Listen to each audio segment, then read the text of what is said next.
sweetly, pull me in. Truth, truth, truth on the tip of your tongue. Fact or fiction, which is it now? Truth is stranger and it gets too loud. What is being pushed today with gusto? I can smell the spin from a mile away. Fires in shambles, sell me your position. Breathe off beat, I'm not buying the mission. Truth be told, truth be told, truth be told, you're getting more of me. Have spoken now, let it drop out. Read the room, feel that doubt. Truth be told, that's the line. No more smoke, no more shout. Truth be told, truth be told, truth be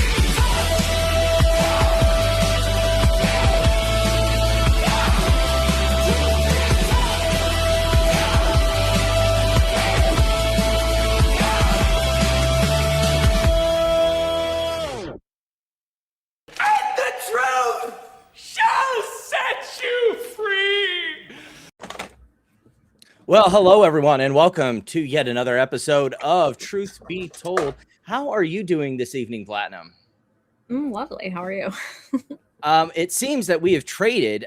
Amy will not be with us tonight, but we got a wonderful guest to replace her with. How are you doing this evening, Megan? I am good. Thank you guys for having me. Thank you for coming on. Always. So we've kind of had an on and off relationship with one Josh Cohen, and I have the understanding that you have as well. But before we get into that, maybe if you could give our audience a little bit of background about yourself, what you do, and how you ended up running into Josh Cohen. Well, I'm Megan Tyler. I am with the Rose Equipment Company. We're an oil field service company in Levelland, Texas. I've been speaking out about unpaid oil field vendors and theft of service issues because I've seen firsthand how these situations impact small businesses and families.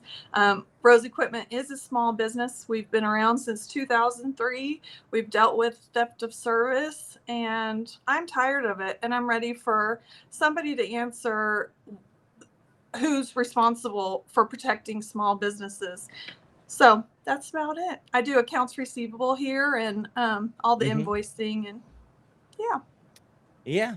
And like, I wasn't sure because I'm not in the oil and gas industry. In fact, I don't invest too much into oil and gas as a retail investor. And when I do, it's usually in major companies. So I was never really aware how big of a problem this was until I saw some of your TikTok videos. And it seems to be that there's a lot of this. Some of it, might be that, you're dealing with small businesses working for small oil companies. And so, sometimes you have things that go upside down when you have a small business, but there's definitely a certain amount of it that seems to be, like you said, where there is no intent whatsoever to pay back for the services rendered.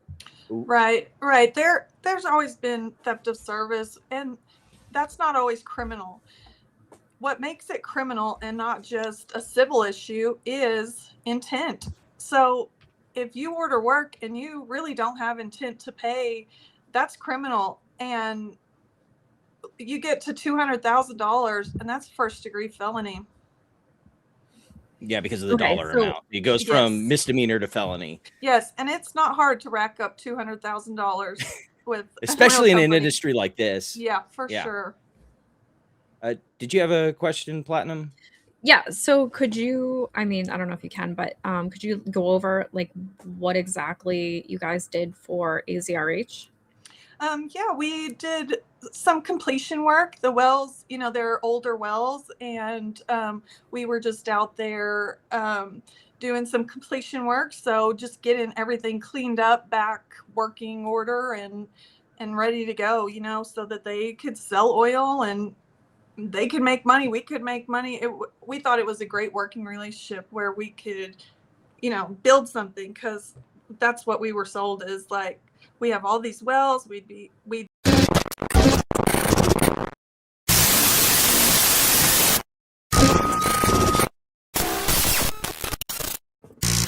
Cohen. He's after us. Yeah, obviously. I'm gonna see if it shoved us onto a new link on YouTube and Probably. let's see what it did. Well, there was comments before that said, "Get him, Megan." So that's stopping. weird. Yes, it did do exactly what I thought it did. So I'm gonna have to post the new link for everyone, because we completely lost connection. So I'll have to we're over the target back together. Over the target, yes. We're like Josh is using all of his powers to shut us down. So can't get us. Sorry. Platinum, while I'm working on that, if you could just repeat the question you had asked, and then yeah, so I was asking like what she did for them. So, and she was, you know, saying that she provided services for them. So like what happened? He just didn't pay you guys? Well, like, did he say anything? He did pay us. So in all fairness, he paid us 3 times. I have total of about 16,000, and he has a remaining balance of 36,000 ish, a little more than that. But he has since on X said, when I started asking questions, has said that we're a fraudulent company. We made up these invoices. He had kicked us off the lease long before, but we just kept showing up and billing him. And we're busy. We don't need to make false invoices.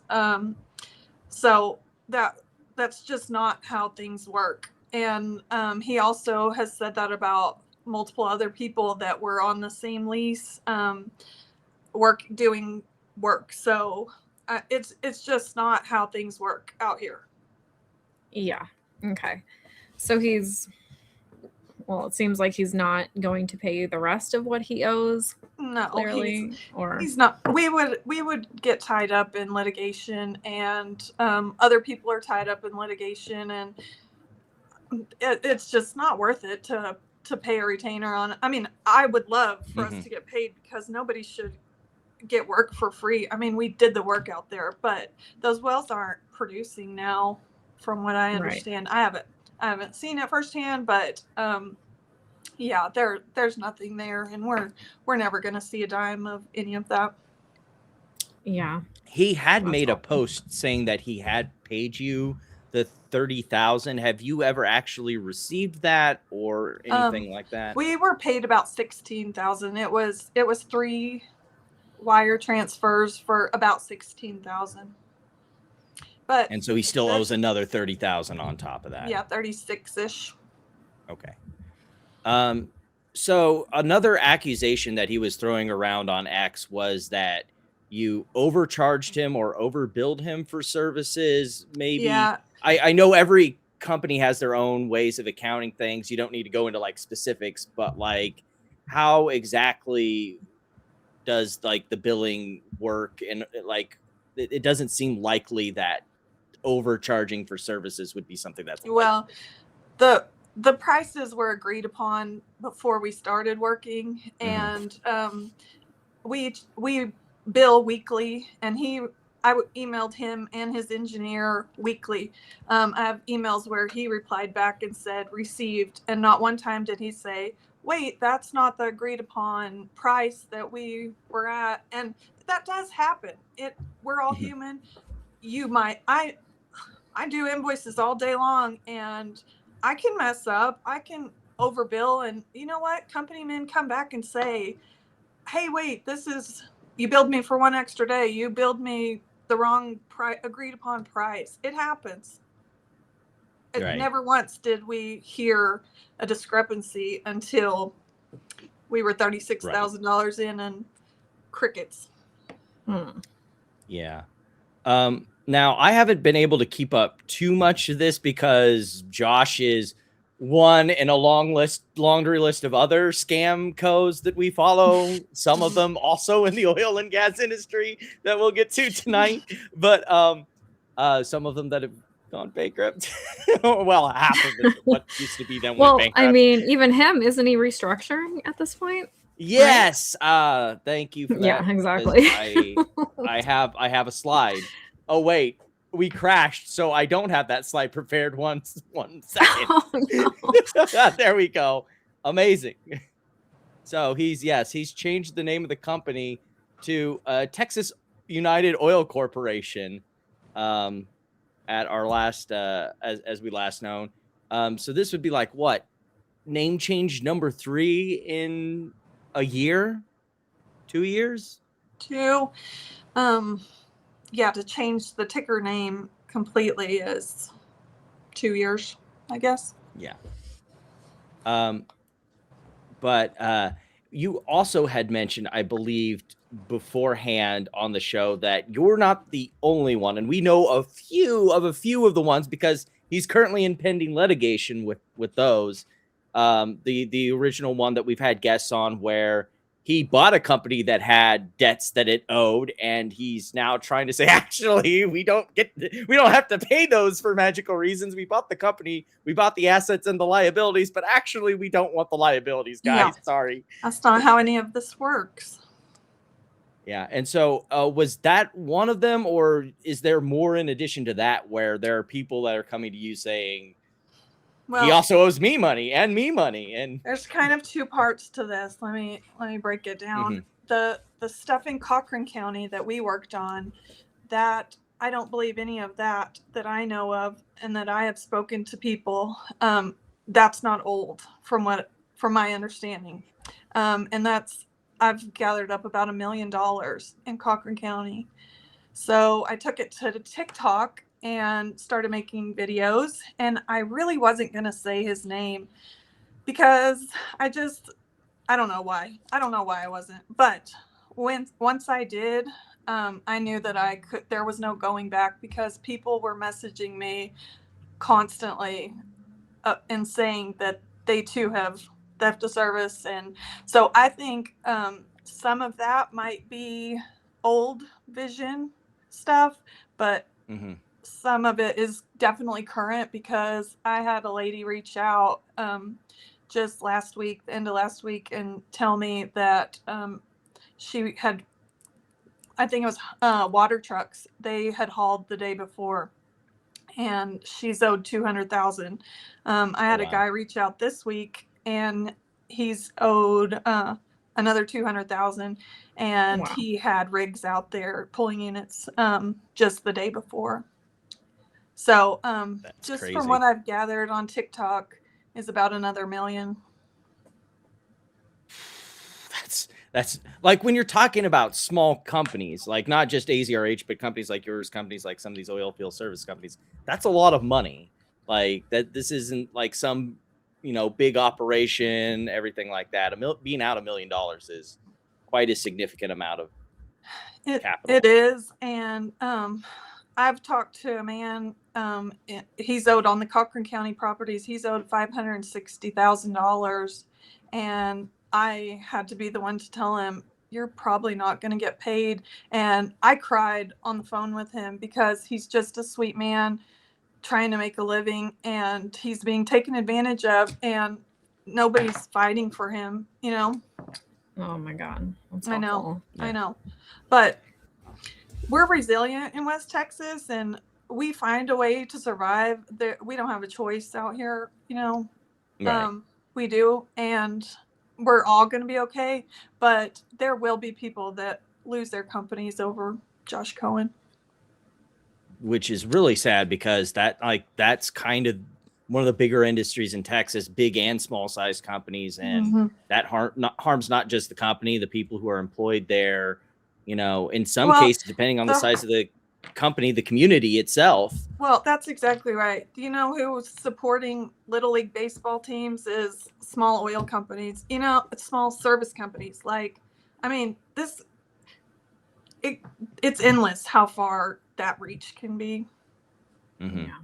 And like, we've had people on in the past, like Platinum Bronco, who, does oil services research and stuff like that, and talks about how integrated in, the entire structure. Like, it's such a systemic business in Texas. It'd be like taking farming out of Kansas. It's just, it's crazy. So yeah, I was in Midland yesterday, and it is so Yeah, fuck busy, Josh Cohen. and just oh my That's gosh. one of the comments. Fuck Josh Cohen. Hi, Hal. I like how they managed to save, even though they crashed us, they managed to save some of the chats from our last. Oh, while we were perfect. There we waiting go. Yeah.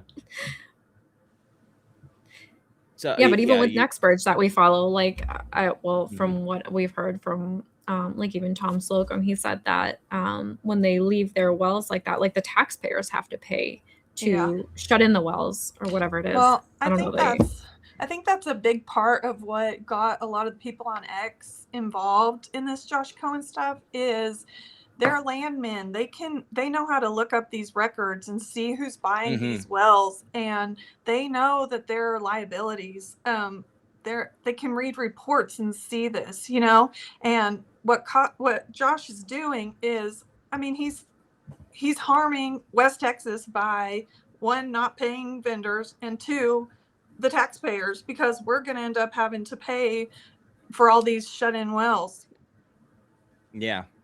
Another thing, and I don't know if you're so familiar with it, that I've noticed with a lot of these scam codes like Josh does, where some of these operators don't want to foot the bill. And it seems to be how he might have gotten a lot of his wells, don't like to foot the bill for their liabilities. And so they pass it on to a shell company like Josh is, so they can duck the liabilities. And then the Texas taxpayer ends up, I don't know how familiar you'd be the one that'd be more familiar than us with that situation and how that I can't really speak on it, but I know that happens, and I know it's probably a huge problem. Yeah.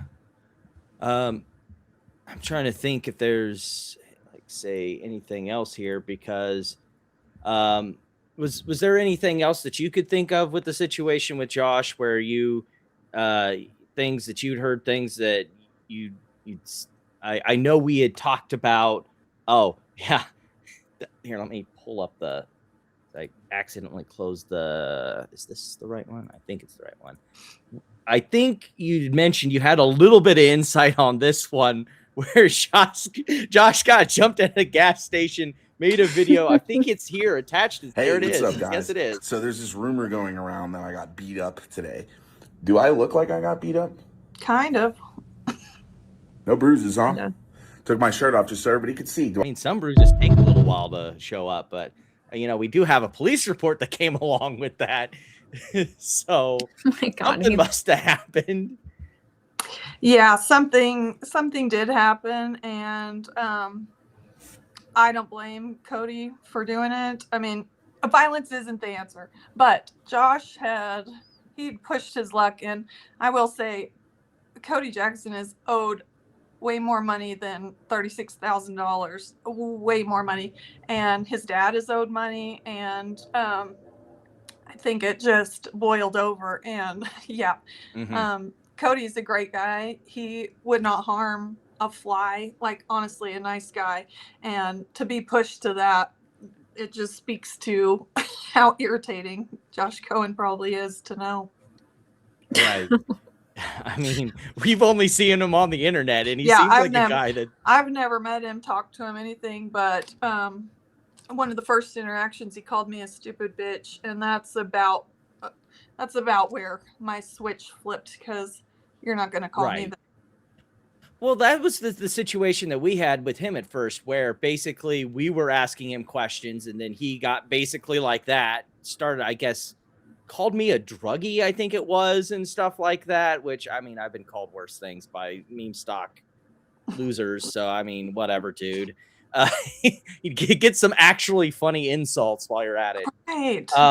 A stupid bitch. That's it's so juvenile. It's unoriginal. Like, come up with something new. and then we had him on, and then suddenly he tried to play nice guy with us, and then we had like we normally do. We try and get both sides of the story if we can. Most people that are the grifters that we deal with don't want to come on. We've had on occasion a couple times, like Bill Pulte.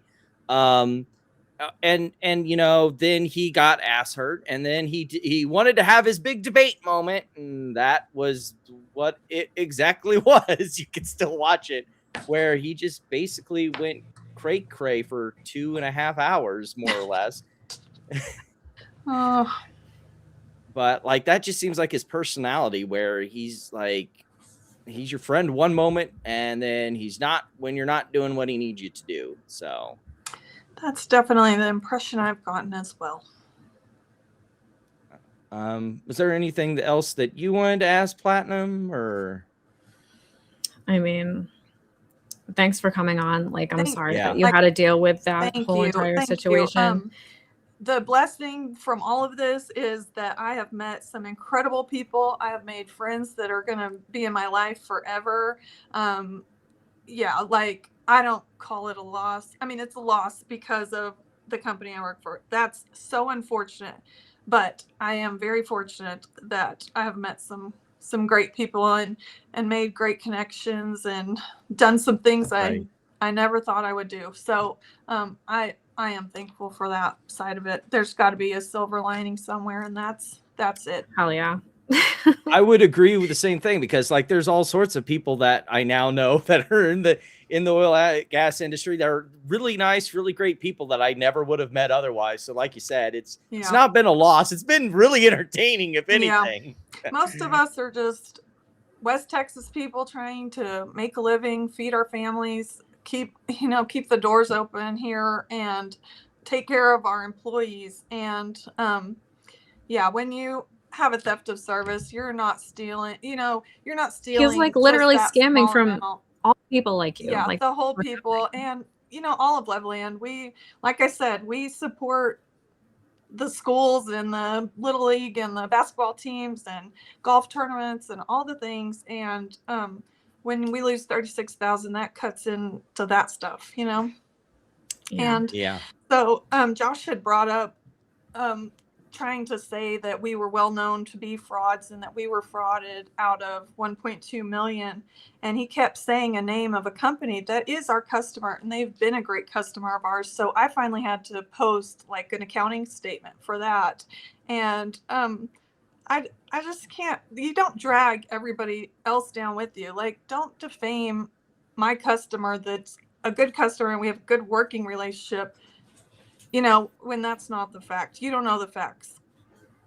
Well, that seems to be the thing. Now that he's getting in trouble, he's basically throwing everyone at his company that isn't him under the bus. Like, I can't even, do you remember, Platinum, who this Rodolfo is? Because I don't remember. I know. Okay. He is the CEO. He was the CEO of Vision Oil and Gas that Josh bought it from. And he's like a 75-year-old man. And like so the guy's out, is pretty much retired, and you're just going to throw him under the bus because I think he was.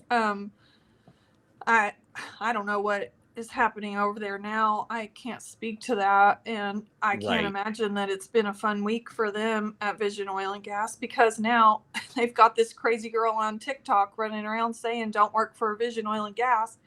That's their company name now. He's just drugged them down too. Right. And then he also did the same thing to Josh Watson. I don't know if you know who that is. I don't know him, but he was his partner before Vision. Okay.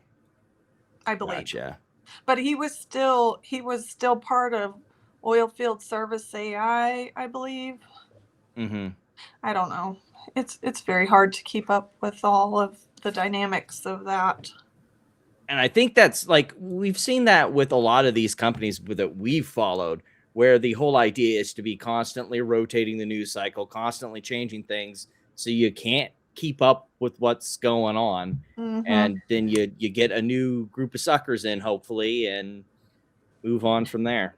Yeah, so the company that actually took us for 1.2 million, it was around 2020, and the CEO of that company, his name's Mark Burkett, and he at the time it was Fusselman Resources. I believe he's gone on to file bankruptcy 4 times, and he just gets to start another company. And unless you know the name Mark Burkett, you don't know not to go to work for them.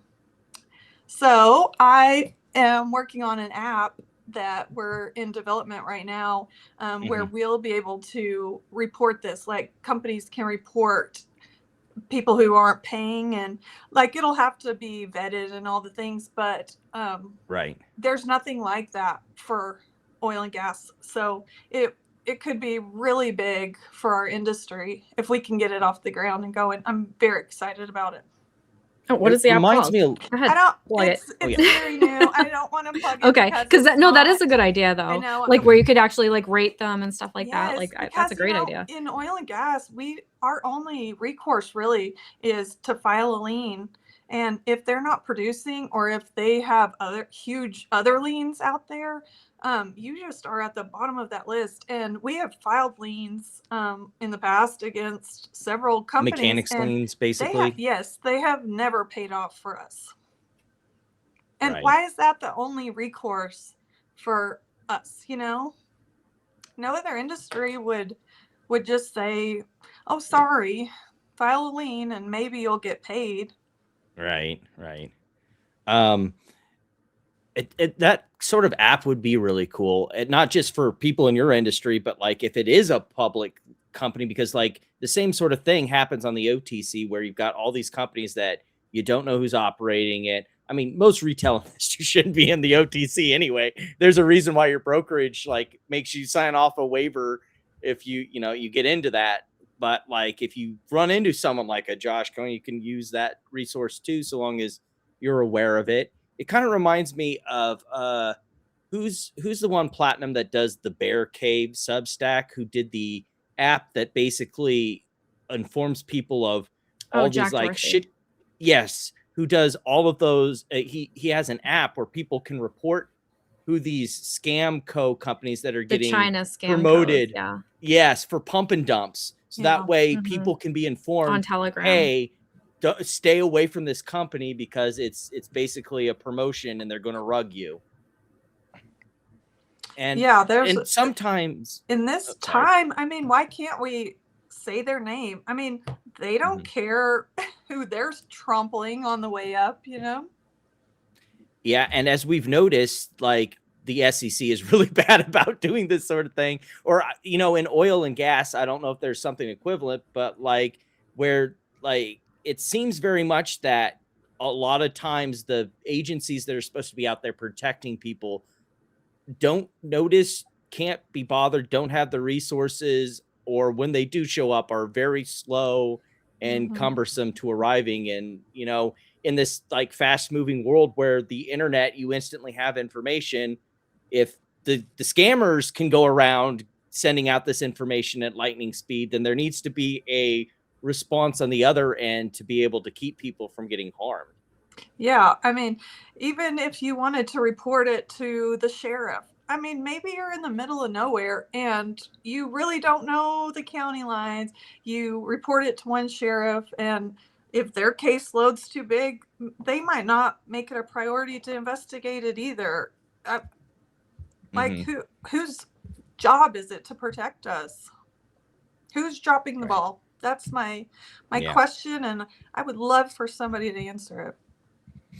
I think we have a hard time finding the answer to that question ourselves. With On some a the lot of stuff we're going things, over. yes, for Yeah. sure. All right. Well, it was great having you on, Megan. Maybe when all of this settles and we can have our victory laps, we can have the whole crew on and just, cheers to, one more shitco bites the dust. Yeah, Yeah. I'm ready for that. I just want people to know about Josh. I want them to know his MO. I just want him to be stopped. Just stop hurting people in West Texas and who knows where else. Right. And all his Just shareholders too. Like Yes, not only the- you guys, but the like also shareholders all are his shareholders. It's suffering. super fucked up. Definitely. All right. Well, you have a great rest of the evening and we will catch you next time. Thank you for having Yeah. me. Thank you. Bye, guys. Bye. Well, this could be a little awkward because we have the two screen setup. That's not usual, but we'll make it work.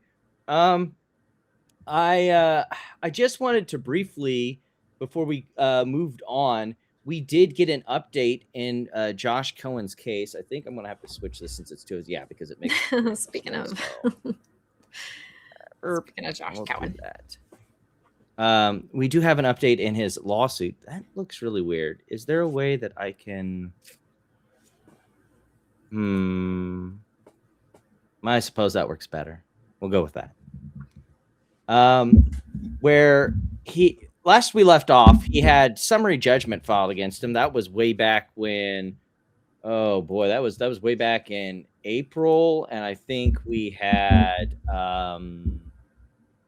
See, this is what really sucks. I'm horrible with names. Okay, yeah, when we had Jason Van Dyke on, and so this was recently filed.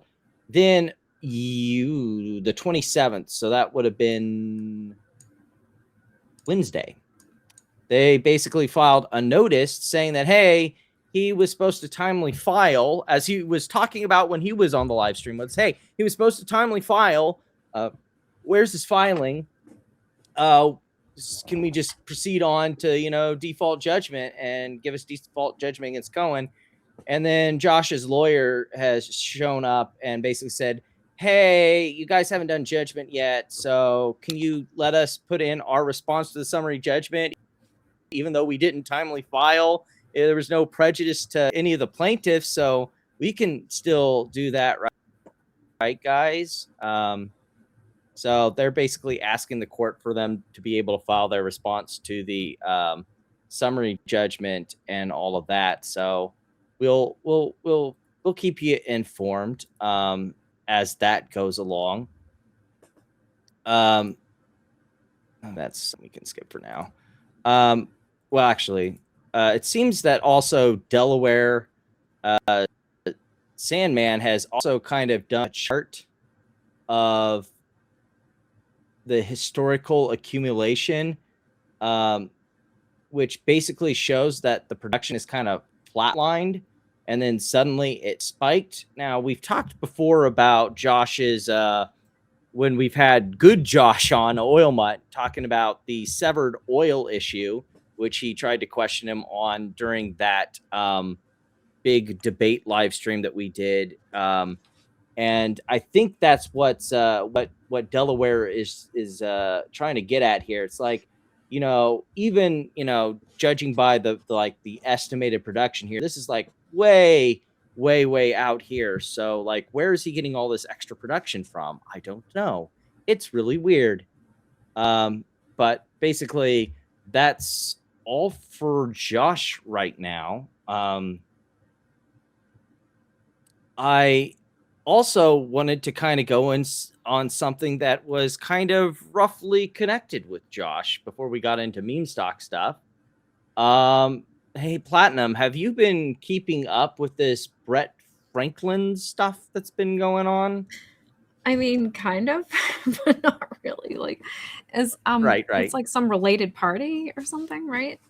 So it's a little different. So this here obviously is a picture of them that it's been a minute since we've gotten a good dunking Josh Cohen screaming fit. He's been having them all. He's been keeping them to text on X, like where he's had a fit, but it's been TLDR wall of texts is what he's confined himself to. Unlike Ethan, he knows when to shut the fuck up, apparently. But yeah, no, apparently Josh worked for Brett, or they all worked in a company together. So what Brett has is this Rise Capital Group, which, if I understand the structure of the company correctly, it works is they go out kind of like Josh does, and they buy these shitty wells. And then who is Josh Cohen? My recommendation, if you don't know who Josh Cohen is, Oh dear. no relation to Ryan Cohen. But if you really do want to know, after this live stream, go back to the episode of Truth Be Told called Texas Oil Wars, and you'll get the perfect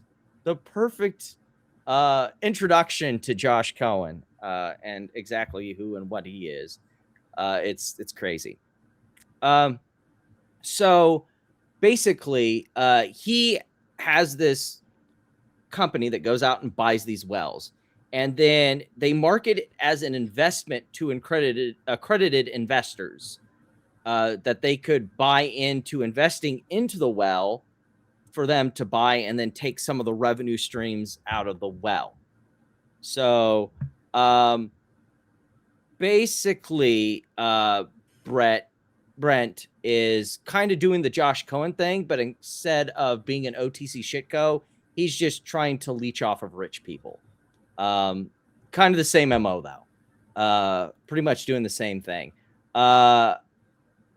He even has some of the wells like here that are part of the Energy Flex Fund, as he calls it. Some of them are funded. I actually looked this one up on the Texas Railroad Commission. Guess how many barrels of oil it's producing, Platinum? 5. How about 0? Okay. How about 0? Damn. In fact, all of his wells in the past year and a half, they produced okay. It's like the next bridge thing.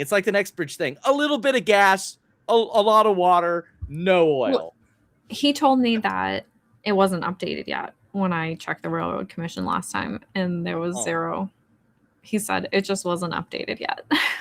So with Josh Cohen, right? Right. Yeah.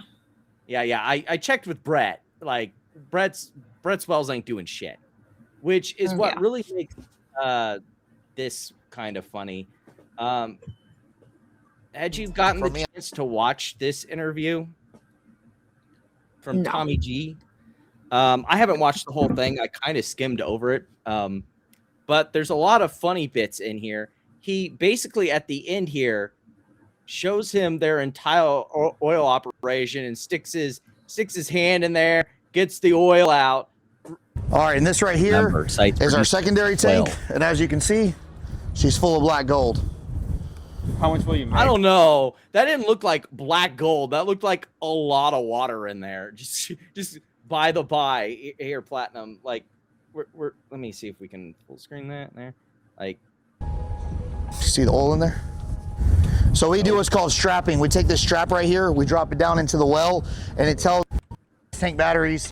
We do what's called strapping. We take this strap right in every single. All right, and this right here is our secondary tank, and as you can see, she's full of black gold. I don't know. That looks pretty watery. I mean, I'm not going to deny that there might be some oil in there, but it's mostly like the consistency of water. What's your thoughts, Platt? I've never touched oil with my hand in my life. I have no idea. But Cry of the Wild 75 selling says, dry wells for a premium, pretty much. Well, the big part about this guy's grift, to my understanding, is he puts a little bit in, and like he's been saying that he's he's worth millions of dollars. Yeah, millions of dollars of the investor money you took, bro. And on top of all of that, so basically he's living the sweet life of Zach and Cody off the back of the investors while he, if I remember correctly, let me check the comment section because I'm pretty sure he's playing like his oil rig men, like 20 something an hour. Yeah, $22 an hour. Like that, like I make that much at my job. Like you're hiring oil rig men and then paying them like $20 an hour. I've seen higher. I'm surprised there hasn't been a riot. My engine every 3 months, says the funky soul brother.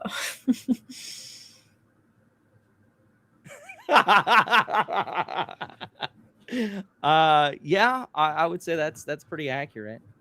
Pretty accurate. What's really funny, I need to find the guy who is really giving out about him and like had time stamps. Oh, yes. Here's the one where after Tommy calls him out for paying his workers only like $20 an hour. You guys, we're going to bounce.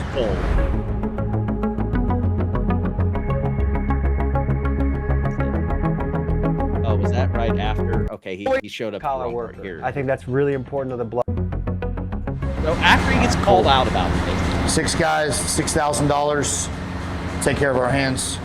Always support your blue-collar workers. People are out here busting their fucking ass. Now's not the right time, but it's always the right time to make a little cash. Thank you. Where's the other hand? No. Thank you, bro. That was a wrap. He makes a big show of giving them 6K each right in front of the fucking cameras. Bravo. It looked like he just gave him like a 20. Like, what did he even give them? Like I don't know. You couldn't really see, but like he makes it look like he gave them a bunch of hundreds. But then it looked like one bill that he was giving each person. Did it not? Just go back real quick. Let's see. Let's run it back. Let's see. All right, cool. 6 guys, $6,000. Take care of our hands. $1,000 each. Always support your blue-collar workers. People are out here busting their fucking ass. Now's not the right time, but it's always the right time to make a little cash. Thank you. Can't see. 1, right? Or no?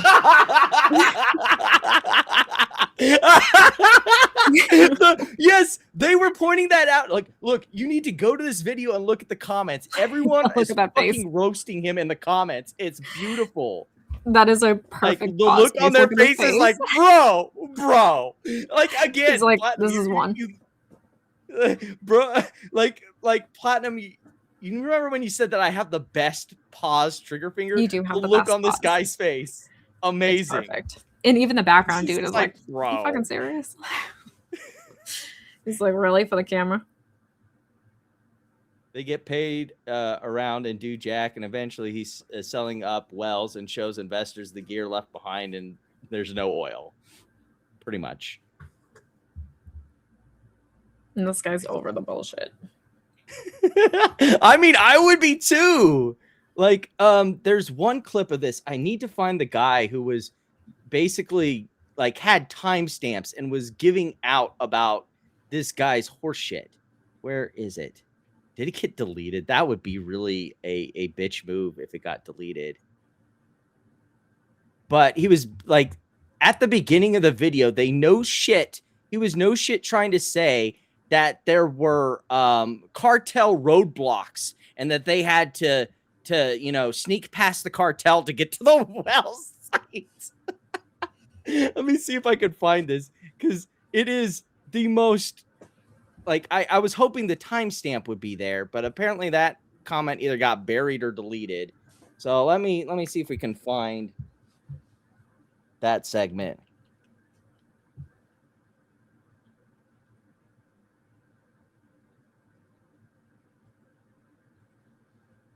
Oh, here we are. Skip to here. You know, there's a lot of people that want to sleep in. For me, I'm excited about life. I'm excited about what's going on. I don't really need an alarm clock. You know, I really just love what I'm doing. So my name is Brent Franklin, looks like he's out of today I'm Central here Casting with with the that world fucking famous cowboy Tommy hat, G. We're getting ready to go out to Zapata, Texas. Now, this is heart. I wish I had a cartel hat country. like you. I looked up that well, by the way, that well, because you can go to the county, you can look up his operator number, look at the county. There's one well. The well they're going to produces 0 fucking oil. 0. There, I did the Big Short thing. Why is that always the case? We actually were going to bring you a hat. We got your hard hat though. We're going into cartel country. We're going to cartel country. It actually used to be the gas capital of the United States, and now you're going to go out there. It's kind of a ghost town. It's been really, really heavily taken over by cartel, and we're one of the only drilling contractors down there. Cool, let's roll. Let's rock.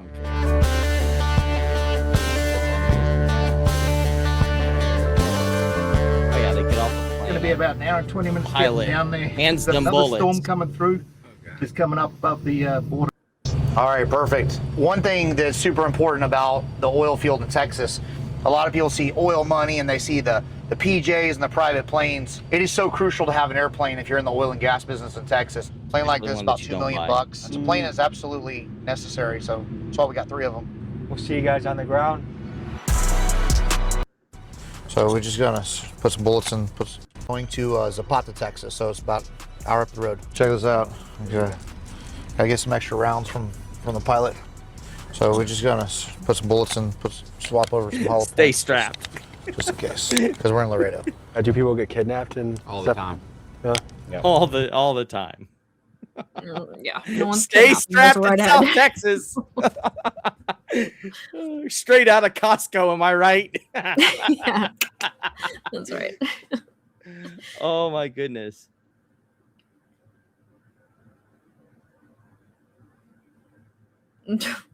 Yeah, sounds You about could, right. no one cares. It's Only this redhead dude cares. going into cartel They have country. They guns. have guns. Other dude.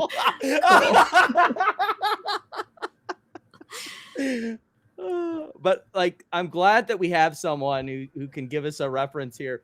I live down here. The cartel is probably here, but no one cares. Except for this guy. Exactly. They make it sound like, oh, they're going around. It's like being in Mexico. They're kidnapping people and they have roadblocks, and it's just like, no, it's not happening. One last thing here.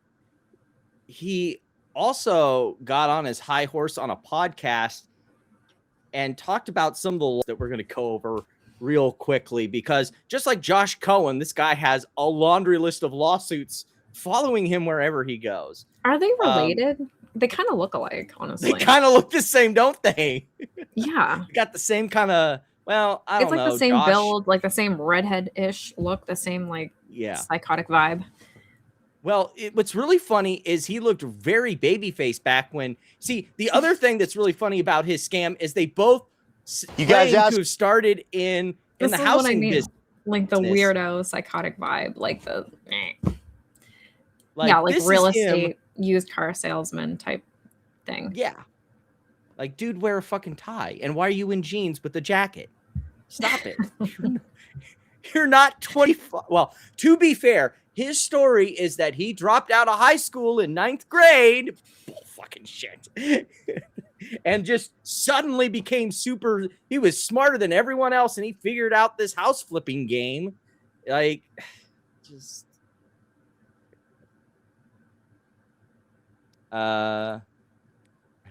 Strapping dude looks like he can't be without hitting the ton.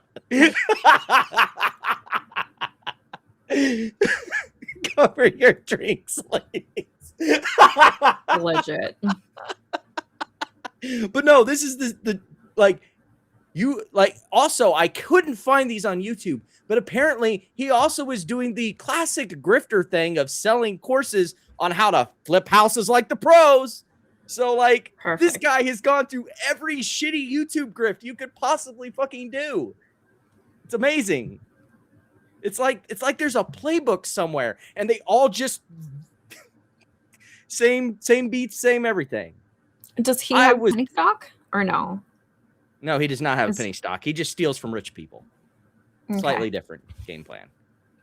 For it, I'm bringing it to you. Hey everybody, I'm Brent Franklin. Some of you know me, some of you don't. I'm all over Facebook, Instagram, Snapchat, always posting crazy things. You guys have seen my flips, my construction company, my wholesale deals. Everybody's been asking me for the longest time, Brent, where do you find your deals? How do you do it? How do you structure it? How do you put it all together?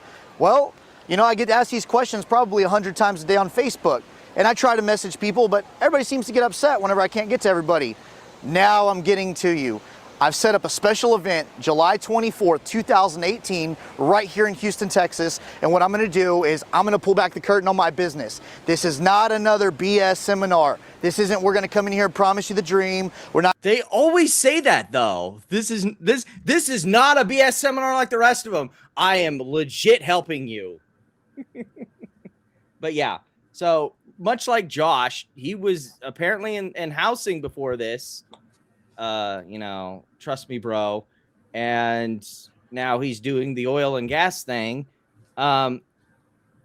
Here is him talking about the lawsuits, though, in this pod. And this is what I hate about a lot of these podcasts, like Hard Knocks. Like, this is not a podcast that has a low amount of subscribers. This is like 128 subscribers. This video got 45,000 views.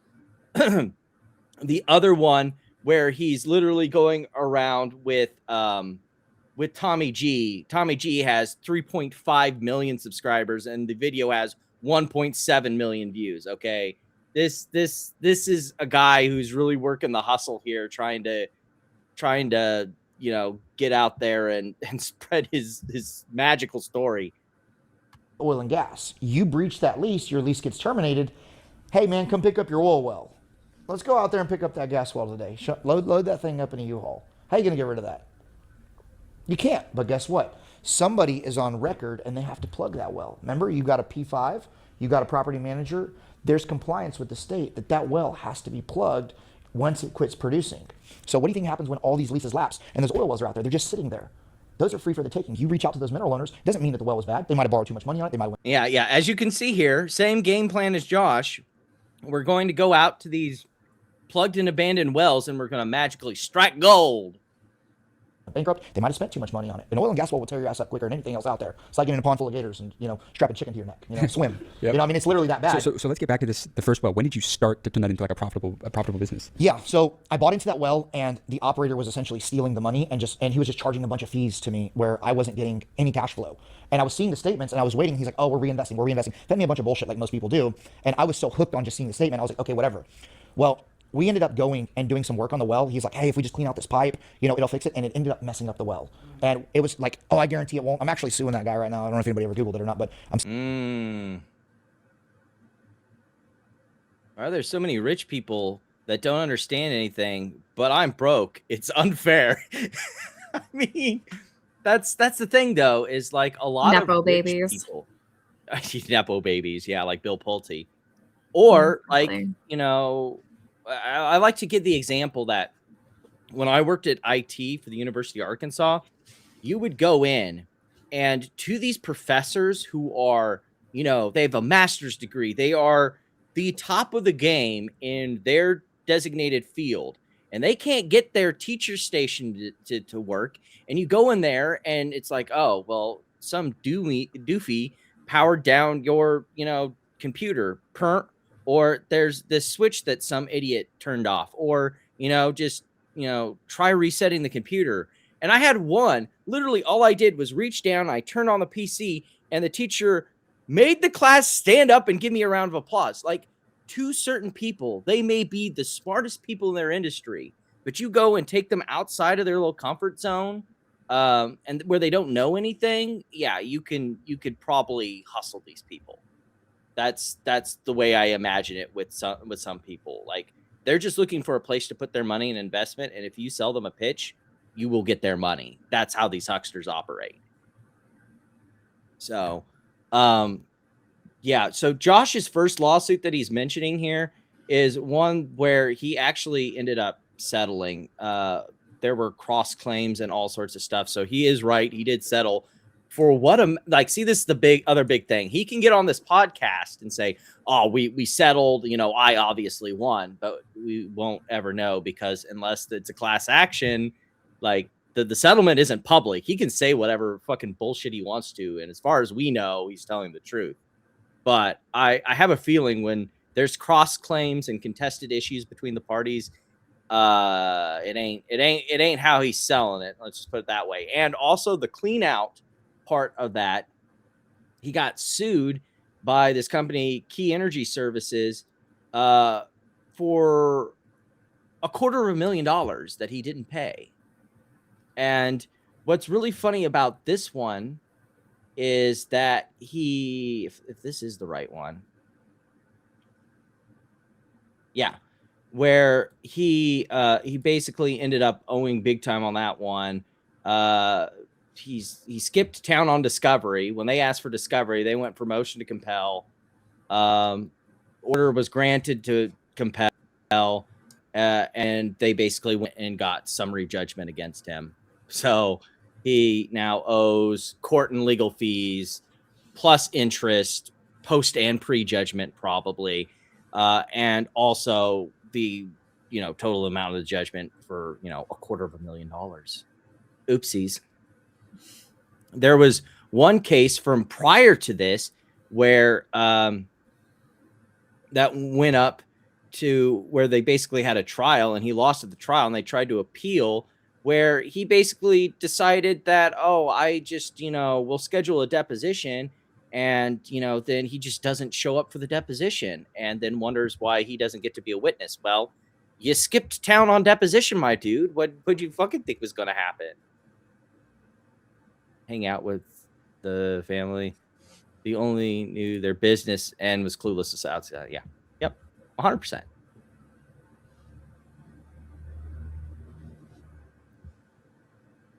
The older you get, the more you realize that money and intelligence aren't nearly as correlated as society likes to pretend.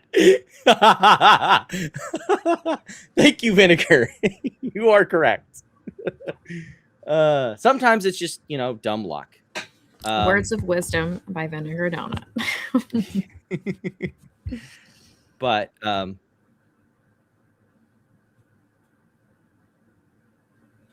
well, now we know why he's a shitty person.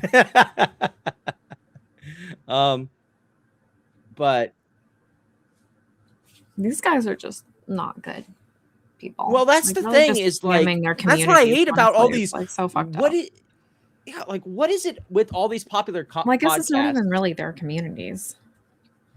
Right. Well, at least not for Josh Cohen. Like he doesn't even live in Texas. Right, he lives in New York. I think at least with Brett, he lives in Texas. But like these podcasters here, like I'm pretty sure they are all like I don't think a single one of them is over the age of 30. Second of all, what is with all these stupid podcasts where these people just kind of treat him as the subject as if like they don't like there's no hard questions about like are you scamming us, bro? Are you hustling us? Like here's a guy who comes in and basically like if you did any cursory research about him, I guess that's the real problem. Not that they're not asking him hard questions, that if you looked up and researched this guy even the faintest amount, you would know he's a grifter and you'd be asking him hard questions. But like, man, that'd be work. And we just kind of want to do a podcast where we just kind of, make money fluffing people. So, but yeah, that's basically Brett. He's currently being sued by some of the investors because go figure, when you take people's money, you don't produce any oil and you just basically spend people's money, they're going to wonder where the fuck their money is eventually. And that's the stage we're at right now. So stay tuned. We may have more on this guy to go along with Josh, seeing as I guess, just oil field shitcos is just like our preoccupation at this point in time. Speaking of oil field shitcos, Nextbridge. Yeah, you know it. One of my faves. So their S1 is now effective. That's my understanding. Yeah. So I hear you have a story behind that one, Platinum. What's the story, Wishbone? Oh, I don't have a story. It's effective. That's all. Oh, okay. I thought you said there was like a deadline for them to issue the shares or something. Was it that you were talking before? Well, there's a 6-month. Roth has their letter of engagement for 6 months.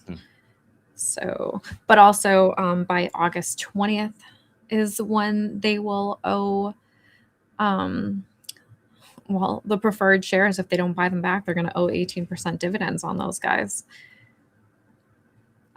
So they owe basically about $10 million by August 20th. Awesome. So they're able to sell some. Well, yeah.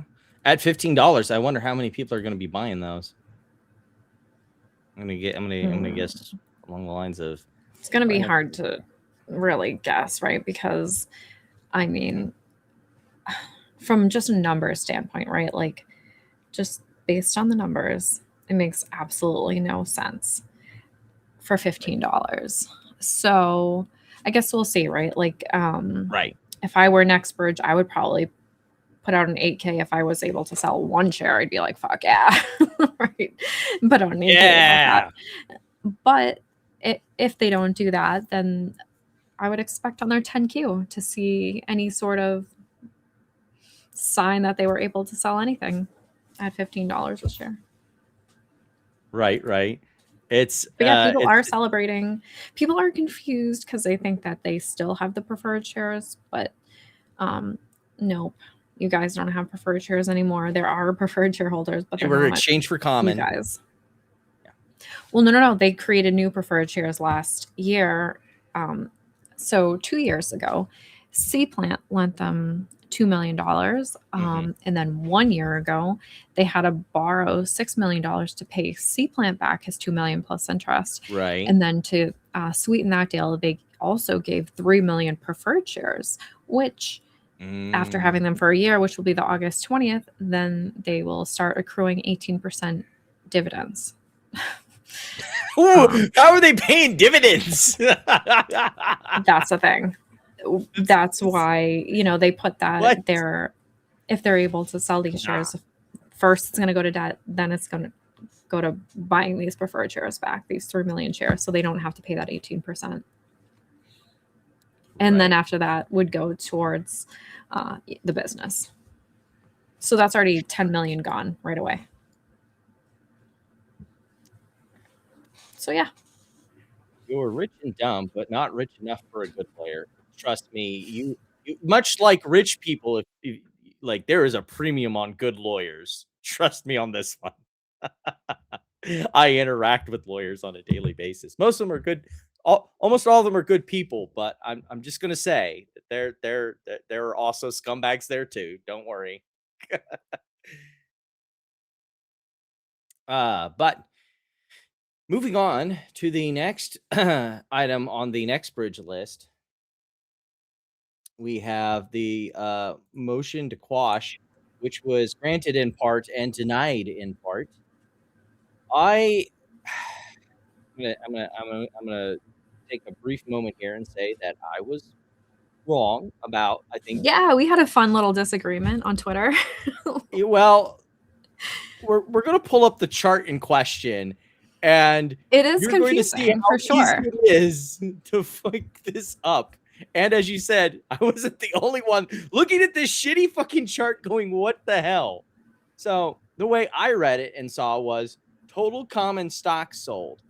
And they like this, like, seemed like they were aggregating the total of all these, which is correct. I did add up. Yeah, that's true. They had these down here below. And it made it seem like these were excluded from the rest of this. But also they, like, the reason I said that I thought that originally was this was bolded, but then also they bolded these up here for like no fucking reason. No reason. Literally nothing. Really identify what they're doing. And while you're at it, for extra confusion, the MMTLP Series A also has days as if they were included in the. It's just like, right. Yep. But I think we figured it out. The reason the Series Preferred A are below this line is because these with the actual numbers are issued shares, the ones that they want to claim for the spoofing stuff. That will go nowhere. I'm having a good feeling on that one. And then the reason why the Series Preferred A is down here is because they're not counting the shares as issued shares, because while they did issue them, they didn't like sell them. There was no like, here's the shares, give us money for this. Like, it was an exchange. Torchlight people got their rights to the oil assets. So there was no actual, like, there was a transfer, but it wasn't like, how would I put it? There was a transfer, but there was no actual like trade. It wasn't like the company was issuing shares. They were just like, if you had to trace it back to the registration statement, it would be traced back to Nextbridge. Right. Yeah. And so they want the trading days though, because as we were discussing and you had pointed out in that screen cap, it seemed very likely that they were very interested in certain executives of the company being a bit duplicitous. Right. So other sort of actions that they could take to bring the estate some money, potentially. Yeah, because of people like, I don't know, maybe Gregory McCabe and, maybe John Berta. Who knows? Maybe.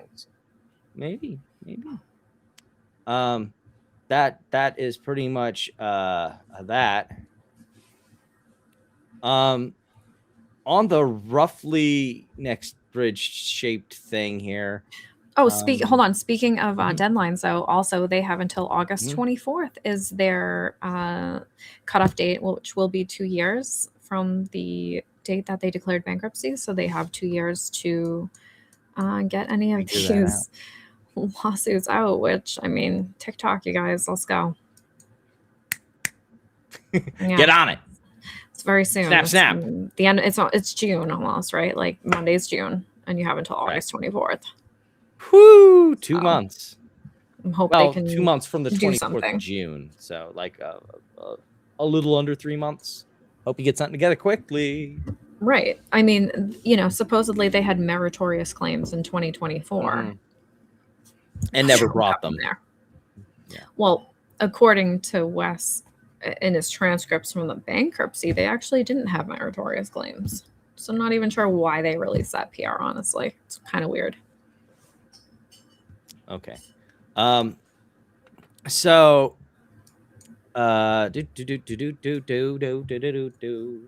so we also got the baggies were all up in a roar about this post, which I read the article attached and I will show it. The Supreme Court just ruled that you can't have it both ways. If you set up and operate like a corporation, you don't get to claim to be a government agency. But if you read the actual article, they don't claim that anywhere. They just make the argument that that's the way it should be, and says that the Supreme Court has never blessed, unity.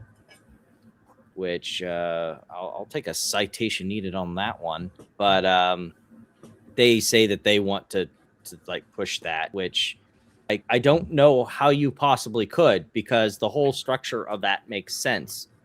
They are basically doing regulatory functions. So why wouldn't they, in their regulatory capacity? Like, that's the only thing that they get immunity from, if they're doing something in their regulatory capacity.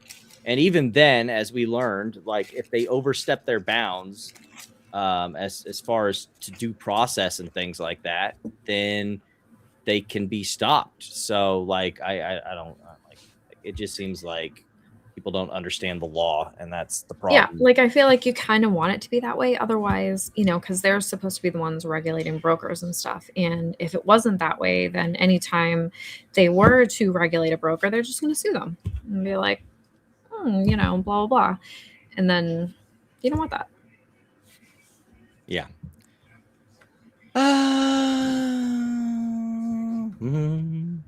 So we got also some new updates in the GameStop arena. So more options were bought. Yes. More options were bought. Yeah. 7.78%. Yeah. So we're up by a whole 1.25%, I think, from last time we talked, which was last week. Mhm.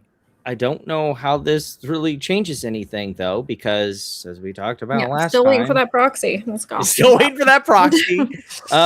These shares don't help you in options don't help you in a fucking proxy vote. And if you have a proxy vote, like, unless you call a special meeting, we'll get into some wacky things from the world of X on that. Like, you've missed the date for those shares to be considered voting shares because it was April 20th, I think. Yeah. So even if you called those options, they wouldn't be able to vote. Oops. Right. Like there's just so much here that like I don't know what the game plan is supposed to be here. Like, it feels like he wants to keep promoting like he's doing some activist thing here, but it just feels so hollow. Like there's nothing there, and I don't know. It just feels weird. We do have some weird parasocial relationships with people on the internet. Just gonna let you know, guys, the guy who is very rich and going to get very rich if this deal closed, like multiple billions of dollars, is not saving you from the tax. Just gonna throw that one out there. Just saying. Just saying. I'm just going to I did clap back to this one though. Cause like if you're gonna be snotty like this, eBay board is literally running an auction site but refuses to take the highest bid offer. Ryan Cohen literally running a toy store but can't fill his toy store with toys people actually want to buy to increase revenue. That was my response. Because I'm kind of an asshole. Did you see that he filed this with the SEC? He's been filing all of his posts with the SEC, which, to be fair, I think you should in the modern era. I mean, whenever, like, well, these, I don't think so. I think that's just, wait, this post he did? Post on the, like, post with the SEC, this one? I think so. Or wasn't okay, it? then that's I don't just know. trolling. He's posted a bunch. I don't yeah. know. He's posted a few, so I can barely keep track. Yeah. To be fair, Adam Aaron did that when they were material.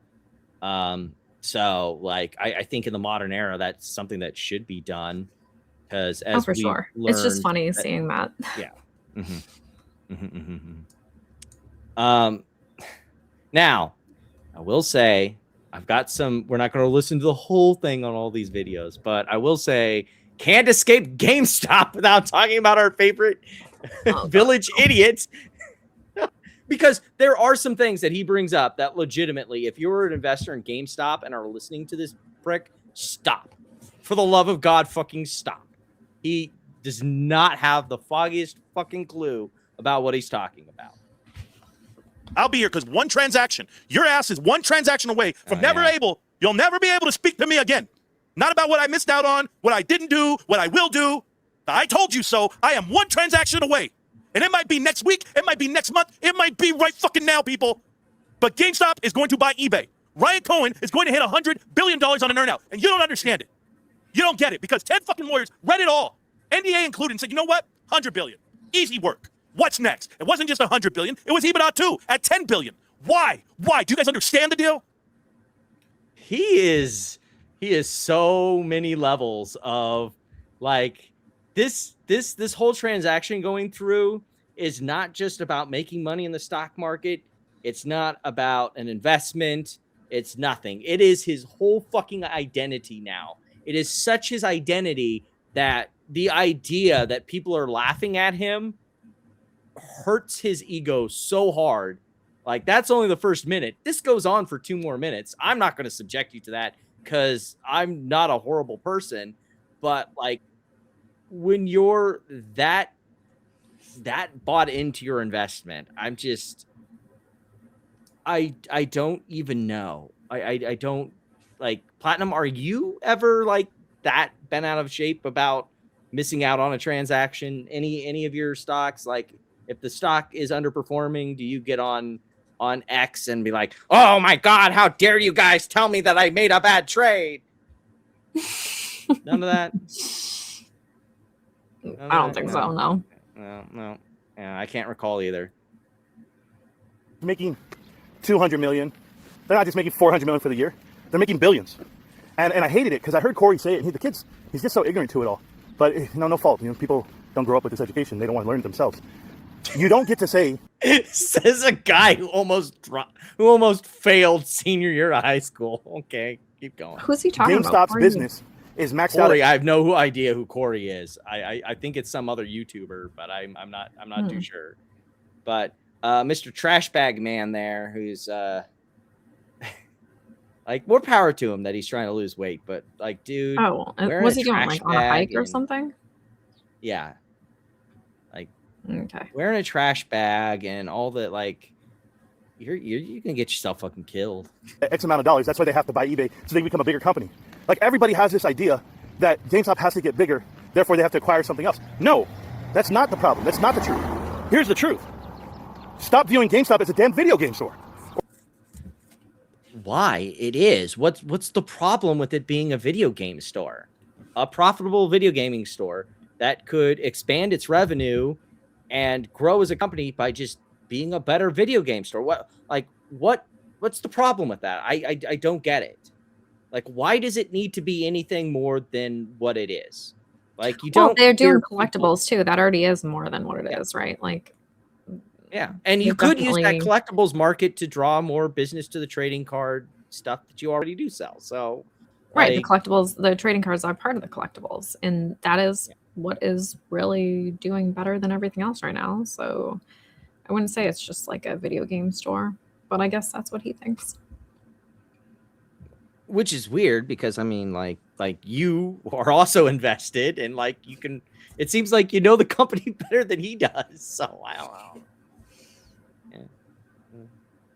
Like again, not going to spend too much time. It goes on saying that, like, I guess GameStop is going to be a financial company now. I like so. Let me By see. buying Whereas a Bitcoin retailer, and getting bagged. They're a financial institution, and they have this There you go. ability to make money. This whole time, they can make money. They're going to make money for the next, who knows how many years. It could be. Okay, so he just says they're a financial institution, then just doesn't explain why. He just like it's a Okay. financial institution. Trust me, bro. Just fucking trust me. I mean, they're a U.S. Treasury.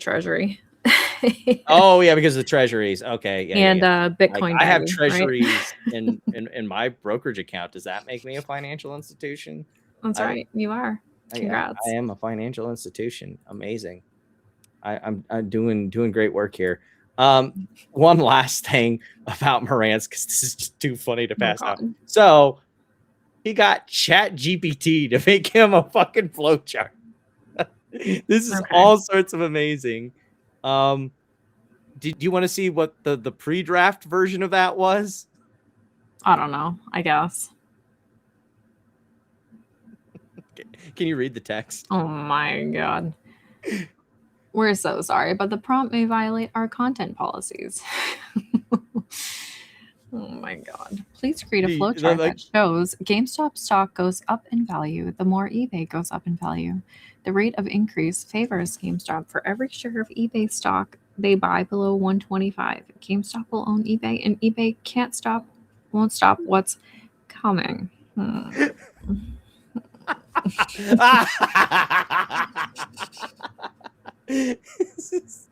boy.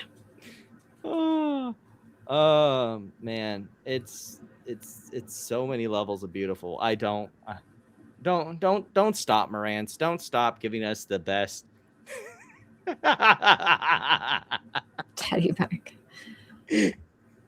Exactly. True. Exactly. It was foretold in the prophecies of the books. The teddy books. Mm-hmm. Long ago, it was foretold. Long ago. In the Old Testament, Teddy Book 1. The book of Ryan, the first book of Ryan. In the second book of Ryan, all Bed Bath & Beyond shareholders were promised a place in paradise. It's in the clock. Somewhere in the clock. Clock and socks. Oh my goodness. Oh, speaking of that whole like proxy statement and everything, so Liz has gotten. I don't want to spend forever on her, but like she is just becoming about as bad as the fucking bags. Oh yeah, wait. I've got one screen cap that can one thing that can perfectly encapsulate how much of a shithead I think Liz is. Boom. Mic drop. Oh my god. Did you listen to any of this though? No, because I'm blocked and you can't do the thing where you can log out and then listen to the space anymore. You don't have an alt account? Most of my burner emails got busted when, Bill Pulte called up. Okay, when Flute laid the smackdown. Okay. Well, so I tried to listen to some of this. I mean, this poor chick. Oh, I don't feel fucking sorry for her in the slightest. She brought this on herself when she started pandering to these dipshits. Yeah, but I don't think she knew exactly. Oh, I think she knows and doesn't care. Money. Got to get people to pay for my Substack. I guess. I don't know. I listened to a little bit of it, but it was just like too cringe to deal with. I mean, they were like, you bet. I don't know. I have a Twitch a Twitter, space downloader. Could you download that for me just so I can have it for archives? Because this. I don't know what that even means, but DM me after. Sure. Definitely. Okay. But like back to the subject I was on. So basically, they're talking about the like against stockholder proposal number 4 about lowering the requirements to file for a special meeting. Like, Yep. Like an again, actual stockholder would put in a like this is what Ryan Cohen should have done was get a proposal put on in the a proposal proxy like this before like this the stockholder did in time. But you know, even though we did, rubbing my axe as a question for you, Platinum. as a meme stock cringe kind of oh for sure. Oh my god, let me just give you a little hint of what's happening here. Okay, go Sal like repeatedly, I don't know if he's like unironically or ironically like hitting on her, but it's like Jesus so Christ. cringe I couldn't take it. Like it was just like, so yeah, I would highly recommend listening to it if you're into that sort of like full body cringe situation. Maybe I do feel a little sorry for her hearing that, but like, yeah. Okay. Wow. I just know that when I posted that a screen cap of that to like Meltdown, someone also said that they listened to it and they said that they barely listened to the first couple minutes and just was noped right the fuck out. So yeah, it was a tough listen. Like she was trying to take it serious and like be serious about it, and he was just like, right, you know, he was being a Bed Bath & Beyond baggy. and like incel.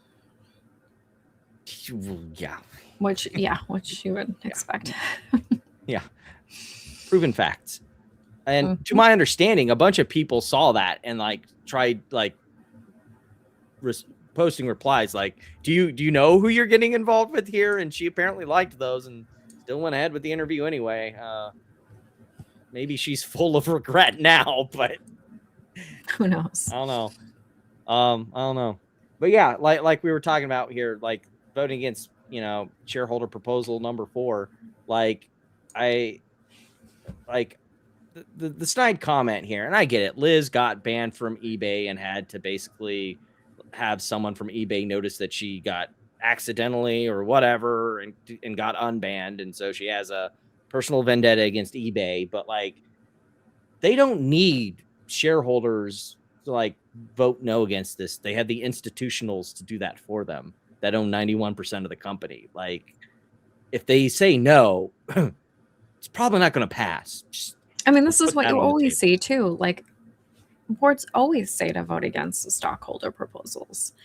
And every time a stockholder has sent a proposal to GameStop, it doesn't even make it onto the proxy because they automatically shut that shit down. And a lot of these companies, no. Is Liz Josh? No, she's Ryan Cohen's sister.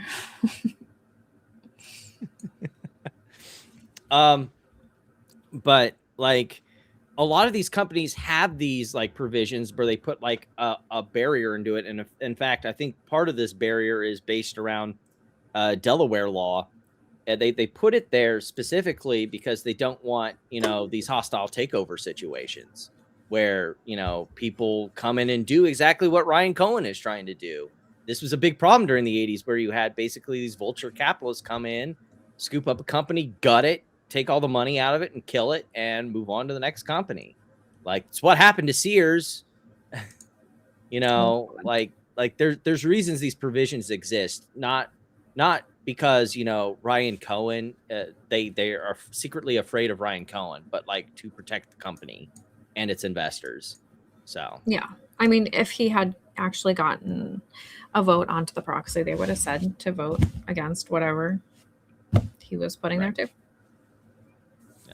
I will say on this point, like I don't know, a guy who basically is part of a Bed Bath & Beyond baggy, the Bear Trap documentary, right. I don't think has any business calling other people retards. Just that's never coming out. Just gonna throw that one out there. Let me see here. What other silly stuff had I seen for the week? That's closer to a documentary than the Bear Trap will ever be. I have noticed that like a lot of people have been looking at this and saying that it would be bad for GameStop, but I don't think it necessarily is, you know. In fact, I think it pushes more business to GameStop. Basically, the Pokemon Company has said that they've changed their rules events for vendors, and that if you have slabbed Pokemon cards, get the fuck out. We don't want you here. So they're trying to cut down and stop scalpers by basically preventing them from selling this stuff at Pokemon events, which just means they'll just sell it on eBay or at GameStop or somewhere else. But I get what the intent is. I get, but like I don't know if it'll really do anything meaningful. I don't know about you, Platinum. What? I hadn't even heard of this until right now. Yeah, I didn't know about it till today. They want to do what? They want to, let's see. Basically, at any of the Pokemon tournament events or the big conventions that are all hosted by the Pokemon Company or Nintendo or things like that, no slabbed cards. No vendors can have slabbed cards. Get the fuck out. Why? Does it say why? They basically, the idea is that they basically want to keep the let me see here. I'm pretty sure that banning sales of graded slabs. Yeah, basically they want to get rid of, I want to assume, the scalpers, by basically people scalping regular cards and then showing up at the events with these slabbed cards, trying to sell them at a markup. And they're trying to stamp that out because it's been a really big problem where, like, you know, it is with any popular, you know, hobby where people go in and they try and scalp stuff and resell it, and it really hurts the community. So they're trying to, at least that's my understanding, to try and stop that. Oh, good. GameStop has restricted sales of Pokemon products. Yeah, so they're already doing it anyways. Yeah. Good. Like, this is just in addition to like some of the other measures. They've already tried to cut off the supply, like you said, with GameStop, where they're, and other stores trying. Like, I even went to Best Buy and I saw that you had a restriction on how many of the Pokemon card packs you could buy going there. So not only is there store level stuff where they're trying to limit the amount of buyers, they're also saying at these events that no slapped cards, get the fuck out. So like, I don't think it's really going to help all that much, but we could see. I need a segment to ask a question. Oh, well, go ahead while I move on to the next thing. You're also seeing a big problem. Also, it's super Need uber a segment important to ask a question. We're starting to also see problems at the PSA and GameStop level where they're upping their prices. Yeah, I don't see a question. Where they're up, basically, there's such a huge backlog on cards.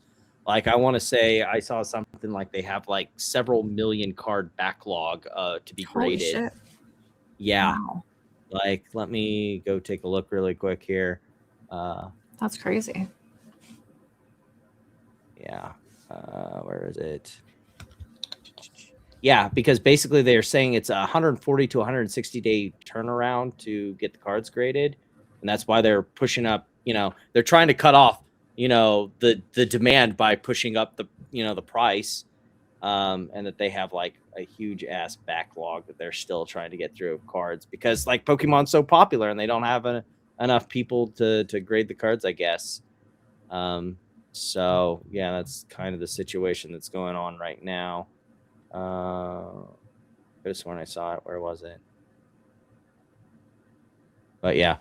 Yeah, I don't see this becoming a situation that's going to cool off anytime soon. And that's also why I don't think that the thing that the Pokemon Company is doing of trying to stop slabs being sold at their events is going to really have much of an effect right now. We're in the Beanie Babies bubble until people realize that what makes cards rare and makes cards special is their rarity, and over time the rarity increasing because people just throw away their cardboard cards or, you know, get rid of them in other ways that make them super rare. So there's only a handful of them. And so if you pump out more cards, they become less rare, and, you know, then the bubble kind of pops. Did you happen to catch this? Yeah, I did see that being posted, but not sure what the hell is happening here. What's Yeah, the meaning of because this? I couldn't find the lawsuit it's related to. There's no bankruptcy filing. So Well, maybe they're just restructuring. oh, maybe they're just like AZRH. They're just AZRH. restructuring. Yeah, That's they're right. just Maybe they're restructuring. doing an out of court restructuring. maybe I don't know. I mean, that's what I don't know what's happening here. Yeah, maybe. So is this bullish? Great question. This is bullish. I don't think it's. I don't think it's bullish. Do you? I don't think so. I don't think it's bullish. Before we get to the last bit of the meme stock stuff, there's a couple things I wanted to hop and skip over to, that are kind of related-ish. Speaking from this is the part that I wish Amy was here for. It's the Atlas Bros. The government has made their motion to reinstate their release conditions and put travel restrictions on them.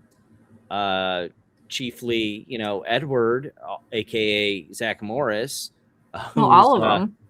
Well, all of them, but I think that's the one with the biggest flight risk, as he's the one who immediately hopped country as soon as they got released. So, well, I wouldn't say he's already gone, right? So I would say the other ones who are not gone yet would be more of a flight risk, right.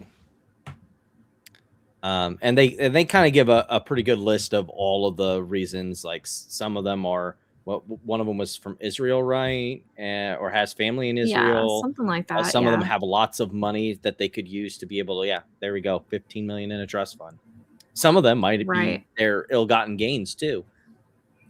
And, Edward, I guess, supposedly doesn't have any money. He's so broke that he needs. He's so broke they got him a public defender.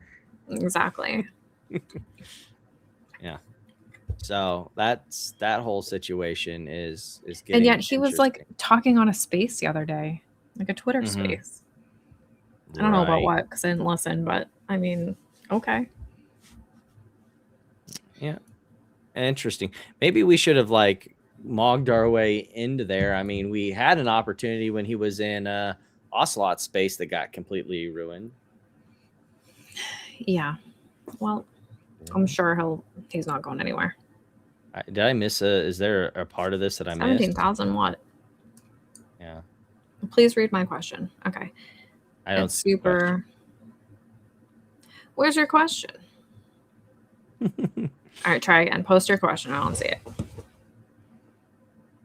We also got updates in the Andrew Left case. Final arguments, closing arguments were on the 28th, which was Thursday, right? Thursday? I'm pretty sure Thursday. So here we're going to go over really quick. Prosecutors in closing arguments hammer. Oh, hey, look, it's Polish dildo in the comments. Let's skip over that. Andrew Left's defense in closing. Wait, did I skip over one of these? Okay, so I do have them in order. Andrew Left defense in closing reports and tweets never had materially false statements. Left was always a short-term trader. Mr. Left believed that what he was saying. There's no rules that he broke. Trading on space strategy is risk management. Didn't target retail investors because one stock lope was 95% institutional. Relied on lawyers' advice by stating what he did was legal. If alleged victims would have listened to Left on Namaste, he'd save him from a complete. It would have saved them from a complete loss. I'm assuming is what their prosecutor cherry picking his trading record. What Left did was normal trading conduct. Target prices met on longer time frame. Tesla, Facebook, Nvidia, GE, long CRON. I'm not sure what that is. Oh, Kronos. He was long Kronos? Oh, no. He was long these short. Okay, that makes more sense. Okay. I'm like, what? What? PTE fraud short. Thesis and predictions are dependent on market conditions changing. No duty to disclose. Well, maybe there should be. Too many arrays of financial instruments to disclose. The prosecutor is sloppy. No one was deceived. No victims. Never said he would hold his position forever. Left had no crystal ball. Never traded the exact same way every time. Limit order percentages were small. in mitigating risk. There was no wrong way or right way to trade. Impossible to short to zero because you can't cover. Stock market is when one person loses and one person wins. Left operated in good faith. The reports were researched. People can disagree without being criminals. Left had an intent to profit motive for every trader. Some victories are easier than others. Kronos Group apparently needed to be destroyed. I don't know if I'd made that argument as his lawyer, but okay. No one person can destroy a company like Nvidia. Left is a drop in the bucket. Every bubble involves retail investors. Gets a lot of hate because he's right. Experts were hired guns. No one has the right. Well, I mean, all experts are hired guns in a whatever. Whatever. No one has the right to know what Left is doing. He has privacy. No one cared that Left traded around reports. Prosecutors did not prove a case beyond a reasonable doubt. Prosecutors on final. Andrew Left is deceptive. The con in the scheme is doing the opposite. Reports were window dressing. Real catalyst was the reports of his position. His trade is relevant. Was set up before the reports to cover. Lee on CNN called him out. If he was truthful, he lost his credibility. Went to great lengths to deceive. The tweets are the catalyst, and the reports are just window dressing. Intended to deceive willfully. Left meets the conduct of a scheme to defraud. Left was a master of half-truths. The best kind of scheme is based on half-truths because you're less likely to get caught. Advanced advice of the council doesn't apply to Kronos, and other reports and tweets didn't have the disclaimer on it. The issue is the intent of time at the time of Left making the statement. So I guess what the federal government's saying there is if he had simply disclosed that at any time he could have, would have, or probably might, disgorge any or all of his position, like a lot of short sellers do in their short reports, that he would have been fine, I guess. Fraud laws involved to catch new frauds. Where the market is today doesn't matter because it's a distraction and a non-issue. It's difficult to be right 50% of the time in the stock market. Left was right 90% of the time when he was tweeting about it. Government theory is correct. Left is a fraudster. So, okay. That is that. As of Friday, quick observations from the left, Andrew Left's, before I call today. I overheard one of Left lawyers ask if he slept last night. Left's answer was no. The SEC lawyers in attendance were seemingly gleeful and happy in the closing arguments. Prosecutors, kind of their job. Highly doubt that you see a full acquittal and a not guilty verdict on all counts, which is probably likely. Best case for Left, a hung jury or acquittal on some counts, maybe some grounds for appeal. He did have like 8 lawyers on the case. Jesus. Yeah, I don't think you can ever really guess what a jury's going to do, right? So yeah, that's the big problem with juries. Like you never may really think know. you have an open. They may Like think, you can try to think like, oh, body language, whatever. Like you never really know. One of my favorite quotes from the John Adams miniseries on HBO is when he's talking about his wife about the Boston Massacre case when he was, the defense attorney for the Crown's guards. He basically was like, I think one of the comments in response to his wife talking about him now, try and convince the jury. It's like, you have a higher opinion of juries than I do. But as of Friday, no, after 2 days of deliberation, nothing from the jury yet. So they're definitely thinking about it. So it's not like, that they're fairly confident one way or the other. Right. Yeah. So I mean, maybe also you're dealing with securities laws and stuff, which like not everybody. Yeah, exactly. Like normal people aren't gonna fully, I don't know, grasp it. I feel like so. Who knows? Maybe they'll ask the judge a question or something. Right, and as we, I don't know if we saw in that one Michael Castellano case that we were covering. Like, if you read the jury instructions, like even for his case, which was pretty much a straight, I don't know if I'd call it Ponzi scheme, but like a fraud where you basically told investors one thing and took their money. Like the jury instructions were multiple pages, so like I can only imagine what the jury instructions were on something like this. Like, Right. Yeah. like a whole like pamphlet about what you're dealing with. So Like the jury instructions were so confusing with the Karen Reed case. Like that's, I feel like the reason why the first case was a mistrial, and then they had to do it again. Right. Hopefully we don't see that with this. I don't even know if it works the same way, but we'll see. Before we hop back to meme topics, I do have one thing on this that I do on the mainstream topics that I do agree with. Sort of, I get it's because Jamie Dimon doesn't like the competition from Coinbase, but I agree with this 100%. That if do you see how Coinbase is going to operate like a bank, it should be treated like a bank.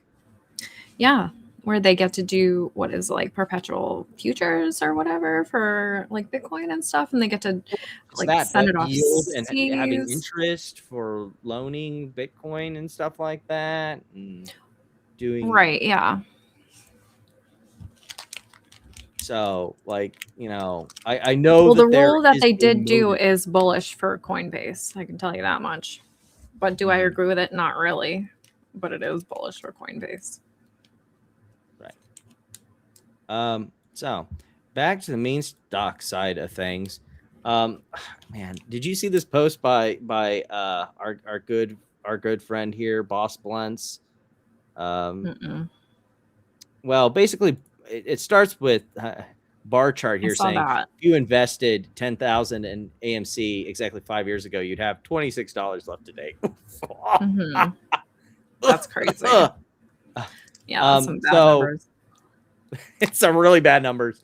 So obviously, Boss Blunts, Marcel over here is an AMC ape and grifter. So he had to like construct a narrative where it doesn't sound so bad.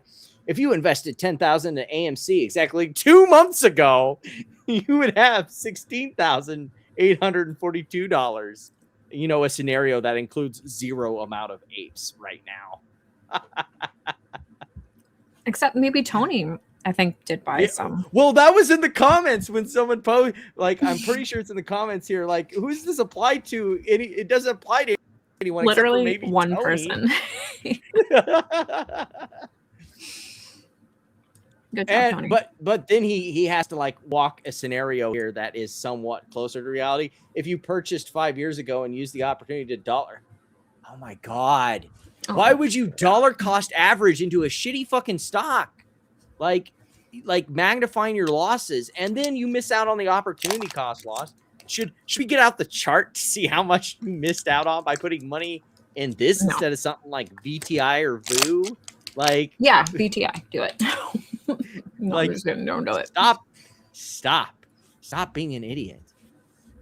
So, Baggy Ethan is regrouping after being told to kick rocks by AMC, so they're going to talk to their lawyer again on Monday. I hope he has more money because I'm pretty sure that 4K ran dry on his silly little letter that he had her review. Best of luck, I guess. What the hell is this? Like a YouTube post or something? Yeah, it is a YouTube post. Here, I can zoom in even more there. So you can make posts on YouTube now. Yeah. So I guess we'll hear about that at some point. I can't wait for it. Humble him. Did you know anything about this? Because this dropped recently, and I have no clue. Like, it's an antitrust, from my understanding, lawsuit from what little I was able to read against Keurig. But yeah, I just happened to see right before the show that baggies were passing around. I haven't really gotten the time to read, and was hoping you. I haven't looked at it at all. It was filed on May 15th. Mm-hmm. Okay, that's interesting because isn't that way over their statute of limitations? What does the complaint say?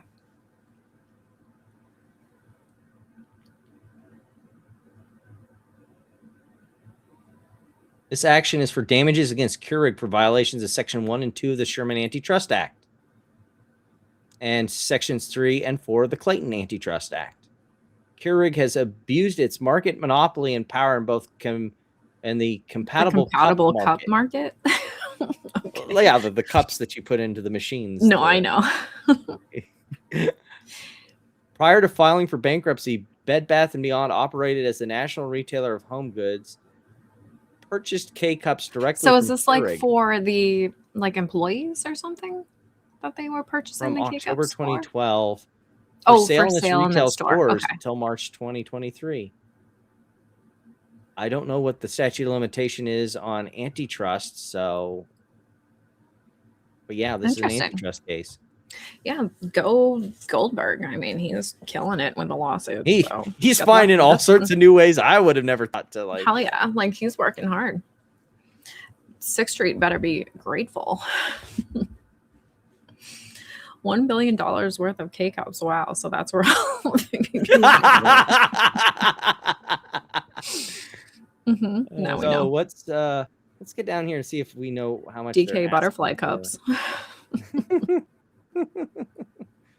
monopolization, exclusive dealing, monopoly leveraging, Damn. attempted Get 'em, monopolization, Goldberg. unjust enrichment, prayer for relief, that Keurig has monopolized or in the alternative attempted to monopolize the compatible cup market. Keurig's exclusive dealings and agreements are unreasonable and unenforceable under the Sherman and Clayton Antitrust Acts. Keurig has unlawfully used its monopoly power in the single-serve brewer market, and it was unjustly enriched pursuant to 15 U.S.C. Section 15. Compensatory treble damages resulting from the violations. Well, they don't give us a money amount, so. But if this is right, that's like billions of dollars with treble damages. Oh man, they might get close to paying back some of the bondholders. Actually, maybe with that. What, are Who you knows? crazy? Some of the bondholders? Damn, you're really bullish for this lawsuit. Okay. I mean, if they get it, like that's $3 billion treble damages.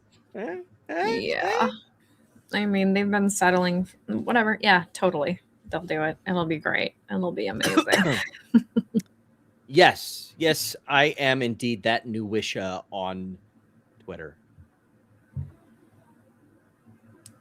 Actually, I'm just pretending to be one. I am a Korax, not a coyote. But I am that new Wisha. Oh,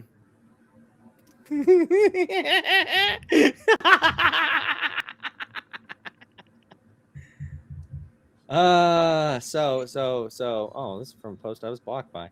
Oh yeah, it's that douchebag. So yeah, bond prices apparently are going up. Hold on, real quick. Federal antitrust claims under the Sherman and Clayton Acts generally carry a 4-year statute of limitations. Oh, so some of those are going to get lobbed off. But they're in the window for the early, like the 2023 and 2022 then. Yeah. I guess we'll see how that plays out. But yeah. Okay. Here we go with bonds. Yeah. I don't think that means anything good for them. It means nothing. Like, what is the volume on it?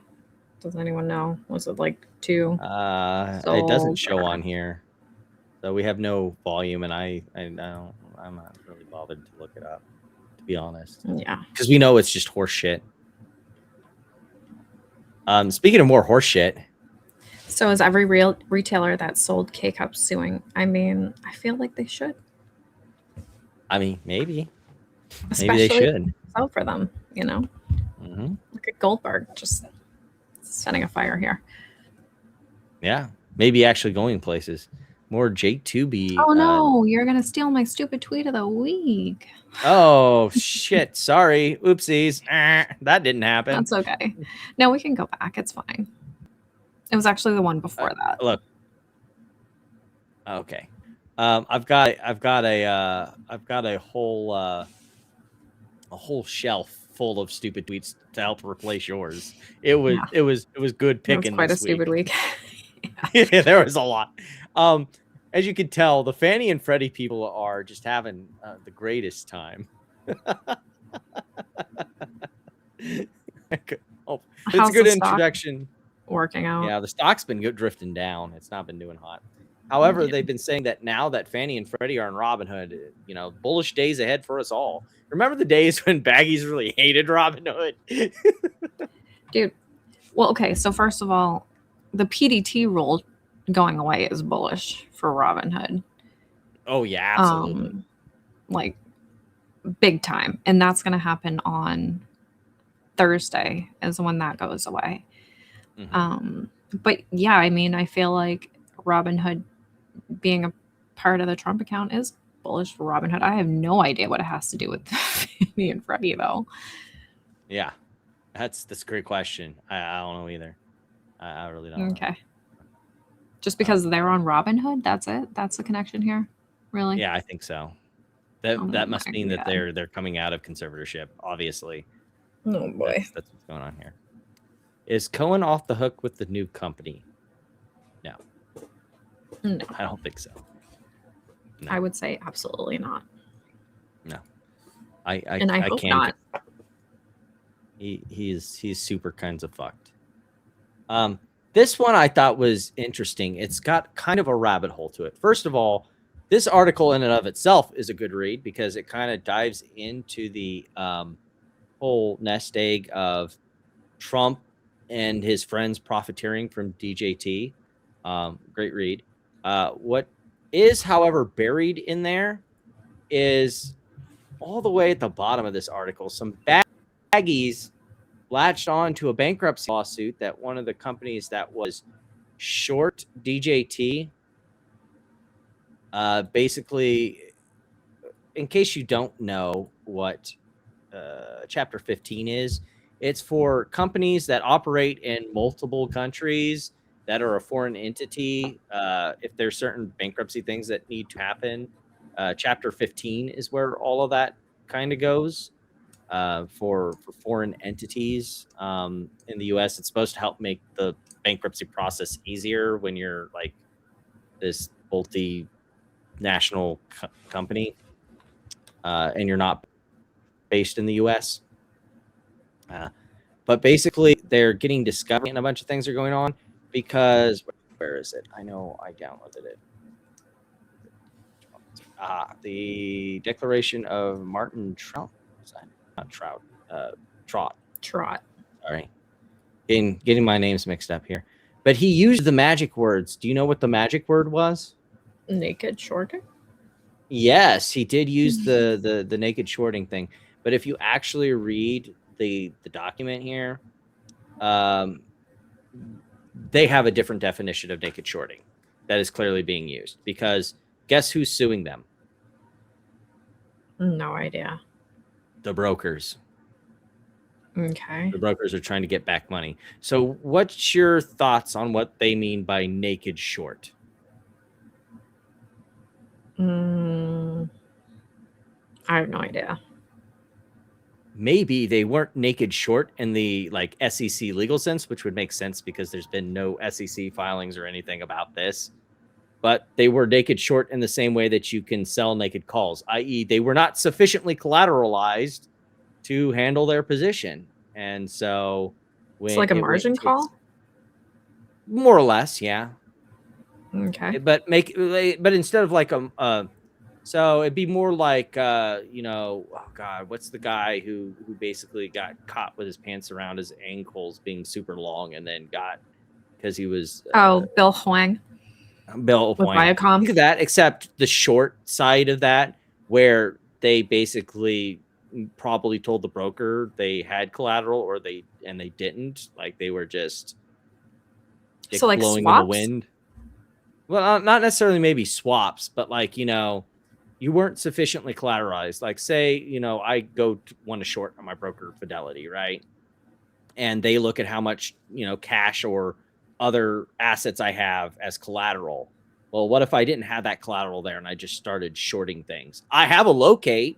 I just don't have the collateral to pay back the position if it gets too against me. And so they went to, like you said, margin call, and they're like, we don't have anything. And so now they want their money back while they're in bankruptcy. So they're filing a bankruptcy claim on that. And so that's what's going on there. But yeah. I was going to kind of go into Michael trying to be some macroeconomics guy, but we'll save that for an extra. I just don't really have time for that. Perfect. in my mental capacity. Also, I think we had a pretty nice breezy show at about roughly 2 hours. Having Megan on was nice. Getting to talk about Yeah. Brent Franklin was nice. I don't know why I kept calling him Brett. Mainly because I just hear Brent. He does look and I'm like a Brett. I mean, he's kind of up there as far as scams go as like a Brett Favre. Go look that up. But you said you have a stupid tweet of the week. I would like you to go first so I can select from the 5 I found to decide which one I want. All right, let me go find it. Right, And it's actually multi-layered stupid. So gotta love multi-layered. That okay, layers well, of dumb. good. It'll give me plenty of time to decide what I want to do. I like it. Search on the Twitterverse.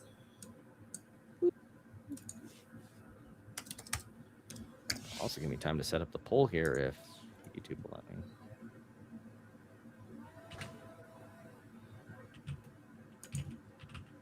Okay.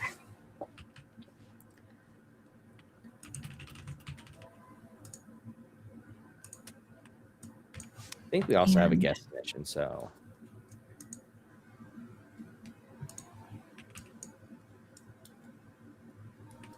What? Okay. Here, let me add to scene. You go right ahead with this one.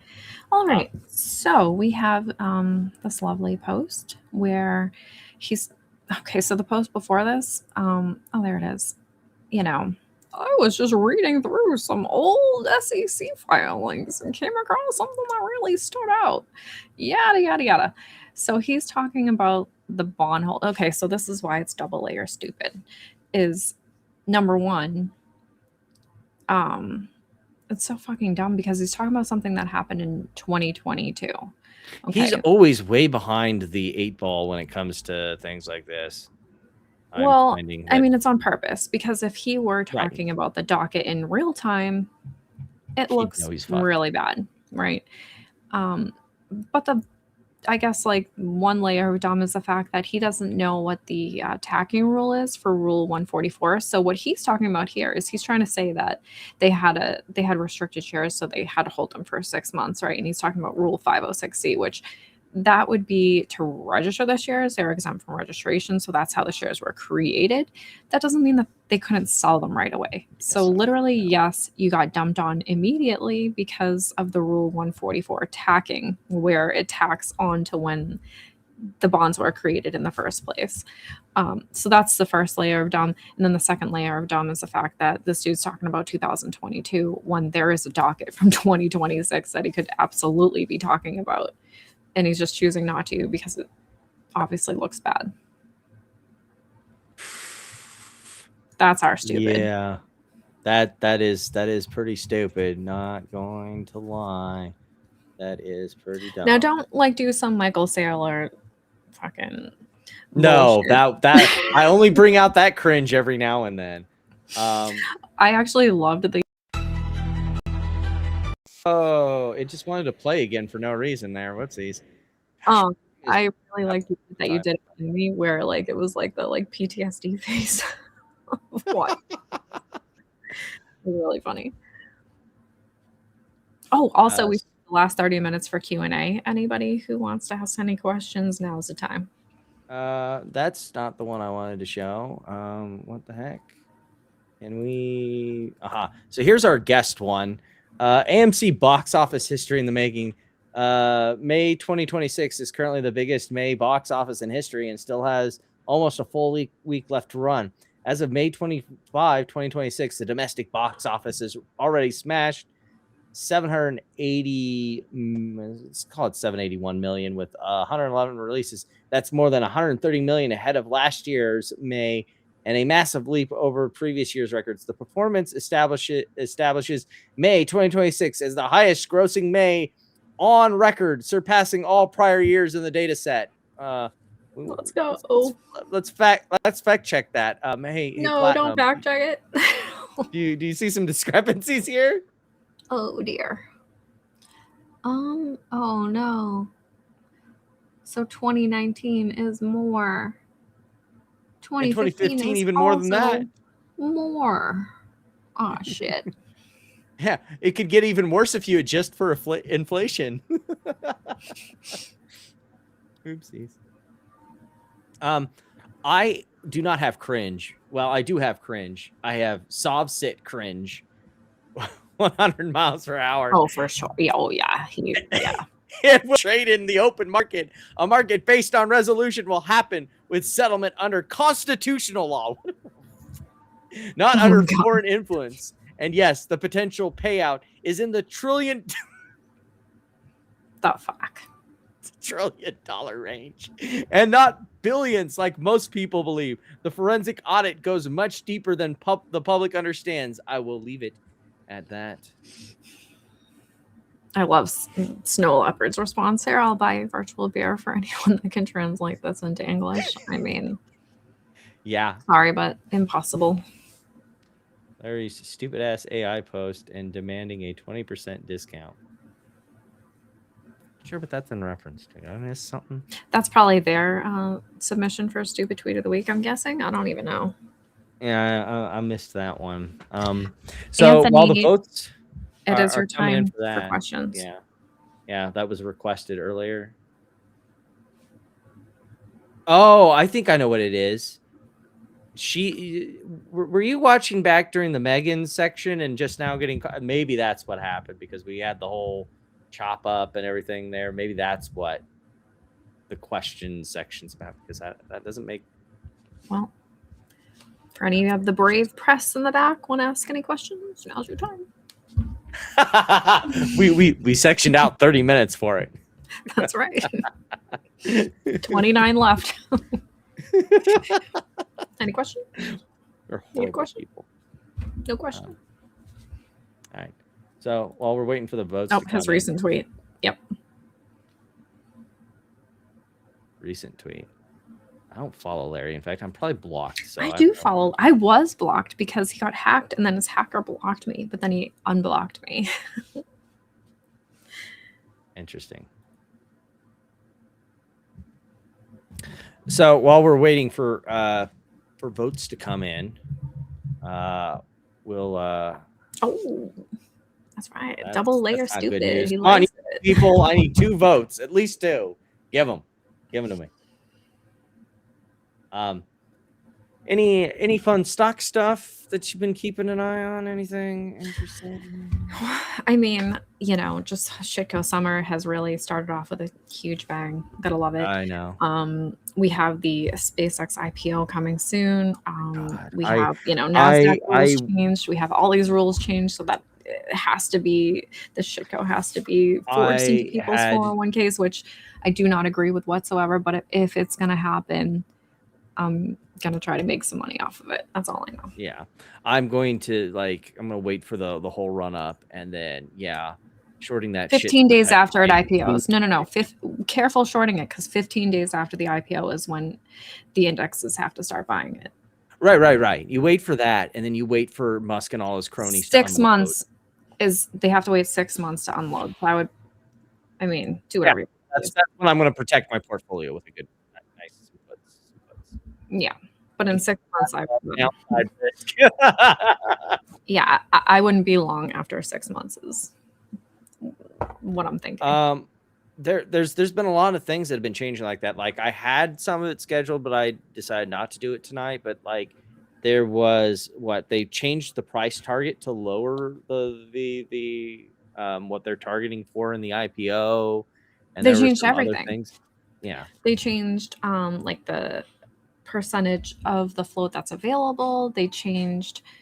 They literally changed everything. It's crazy. But you know what? That's why. If you didn't know that it was a scam before, now's your time to realize this is a fucking scam. Yeah.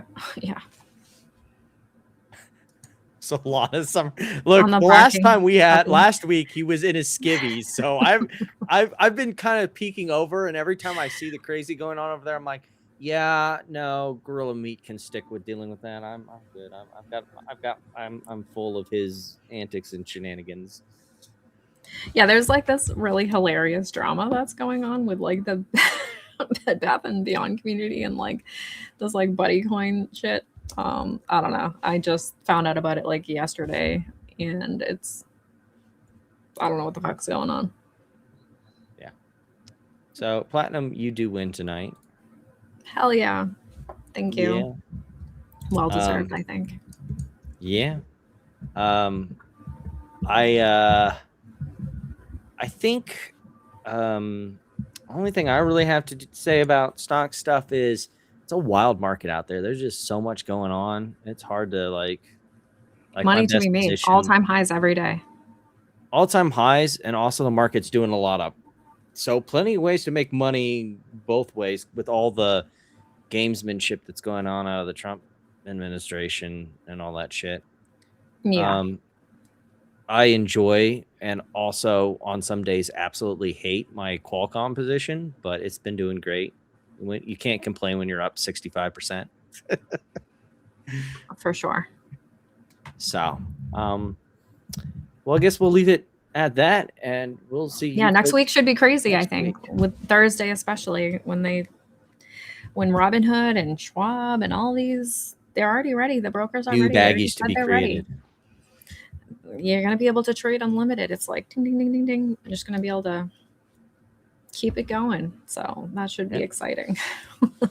So if you guys are watching it live, I will probably delete the first live stream and then stitch it together as a normal video, but keep this one up for YouTube algorithm purposes. So if you want to watch the full live stream, I'll stitch together afterwards, and then but that's I guess how I'll have to do it, because Restream decided to die within what was the first like 10 minutes.